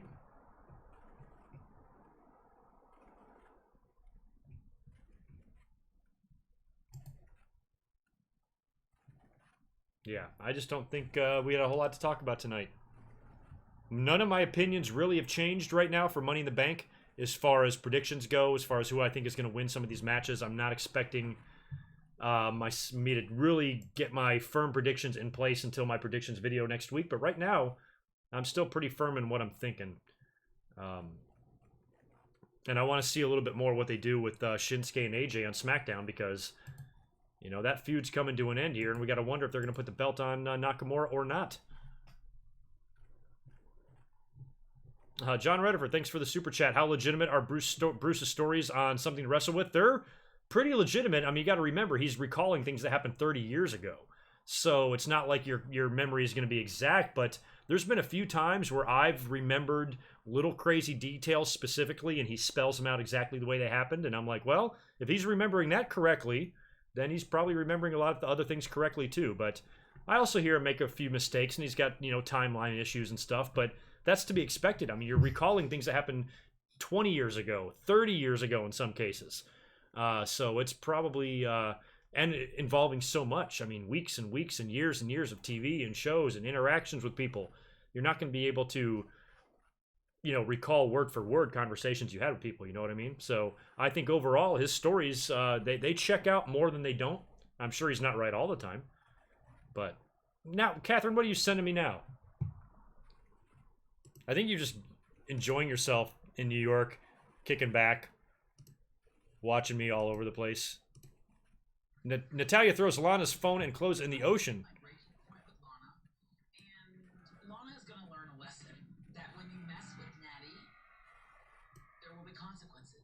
What did Lana do to Natty? I'm throwing Lana's stuff into the ocean. Look what I found. They want to throw champagne on me. Look what I have. That's your phone? No. What the fuck? What a bitch. Where are they? They're looking like a nice resort somewhere.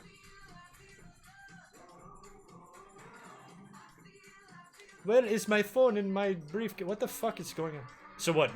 Lana threw champagne on Natalya?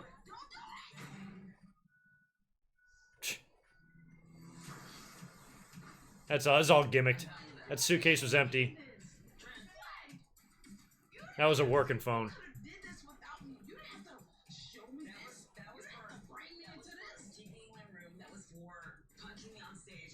Natalya, you throw my phone and my suitcase in the ocean, I will dunk your head in the toilet. And repeatedly flush. Like Dick Slater did to Sting. Thanks, Catherine.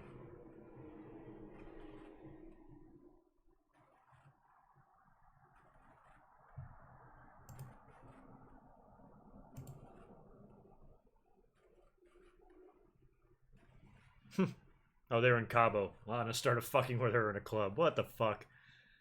This is the type of shit, like, I watch so much wrestling, I watch so much Raw and WWE, but I'm not even aware of this other universe that exists with John Cena and Daniel Bryan and the Bellas and all this shit. Man, it's like, it's just crazy to even watch that. What the fuck, Natalya? Throwing people shit in the ocean? I wouldn't want to be, like, out of the country without my phone, you know what I mean? Especially a hot chick. You know, now you're putting her in danger. Somebody like me can just roll up and kidnap her. Just some random bald-headed white jabroni down in Cabo. Kidnapping wrestlers.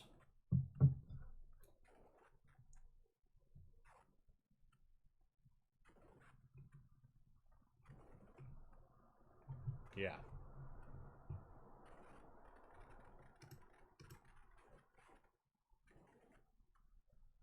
See if there's any other crazy shit trending on Twitter. Talked about Dwight Clark. That was sad.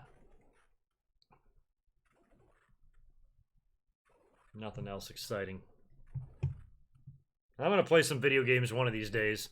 I still got to get... I can't... My consoles just don't look good when I connected them HDMI. So, like, even if I screen capture them, it's going to be shitty. So right now, all I have is the NES Mini and the Atari Mini, which will come in super clear. I could play games on those.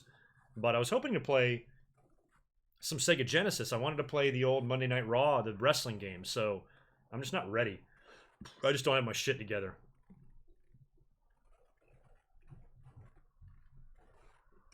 No, Mac. Scott Baio didn't die. It'd be nice if he did, but he didn't. He's alive and well and annoying. As always.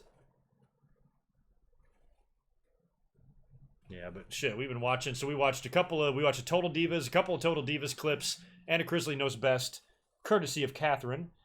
And that was pretty much the highlight of the night. So yeah. I need to get out of here. Oh, I got text messages too. Yeah, I need to... This is the same person that I ignored 2 hours ago. I need to get back to him. But yeah, thanks for hanging out tonight, guys. It was fun. Fun little Raw stream. I'll be up in a couple of days. I'll briefly discuss Raw and SmackDown this week and probably do a really short video, really short podcast during my normal time. I'm really not going to spend much time on it, especially if SmackDown sucks tomorrow. And then Saturday night, late Saturday night, early Sunday, I'll do a video on CM Punk's UFC fight, and if there's time, I'll find somewhere to talk about Dominion as well. And if for any reason I'm home in the middle of the night or I'm up, check me on Twitter, follow me at GoodMicWork. I can watch the Japan show if I am home. Maybe I'll come up and do a live surprise stream. I doubt it, but keep that in mind. You never know. And I'm sure I'll catch you this week for all sorts of good stuff. So you guys take care. Thanks for hanging out. Thanks for being awesome. And Catherine, thank you for all the wonderful clips tonight. And I'll talk to all y'all real soon. All right? So have a good one. Peace.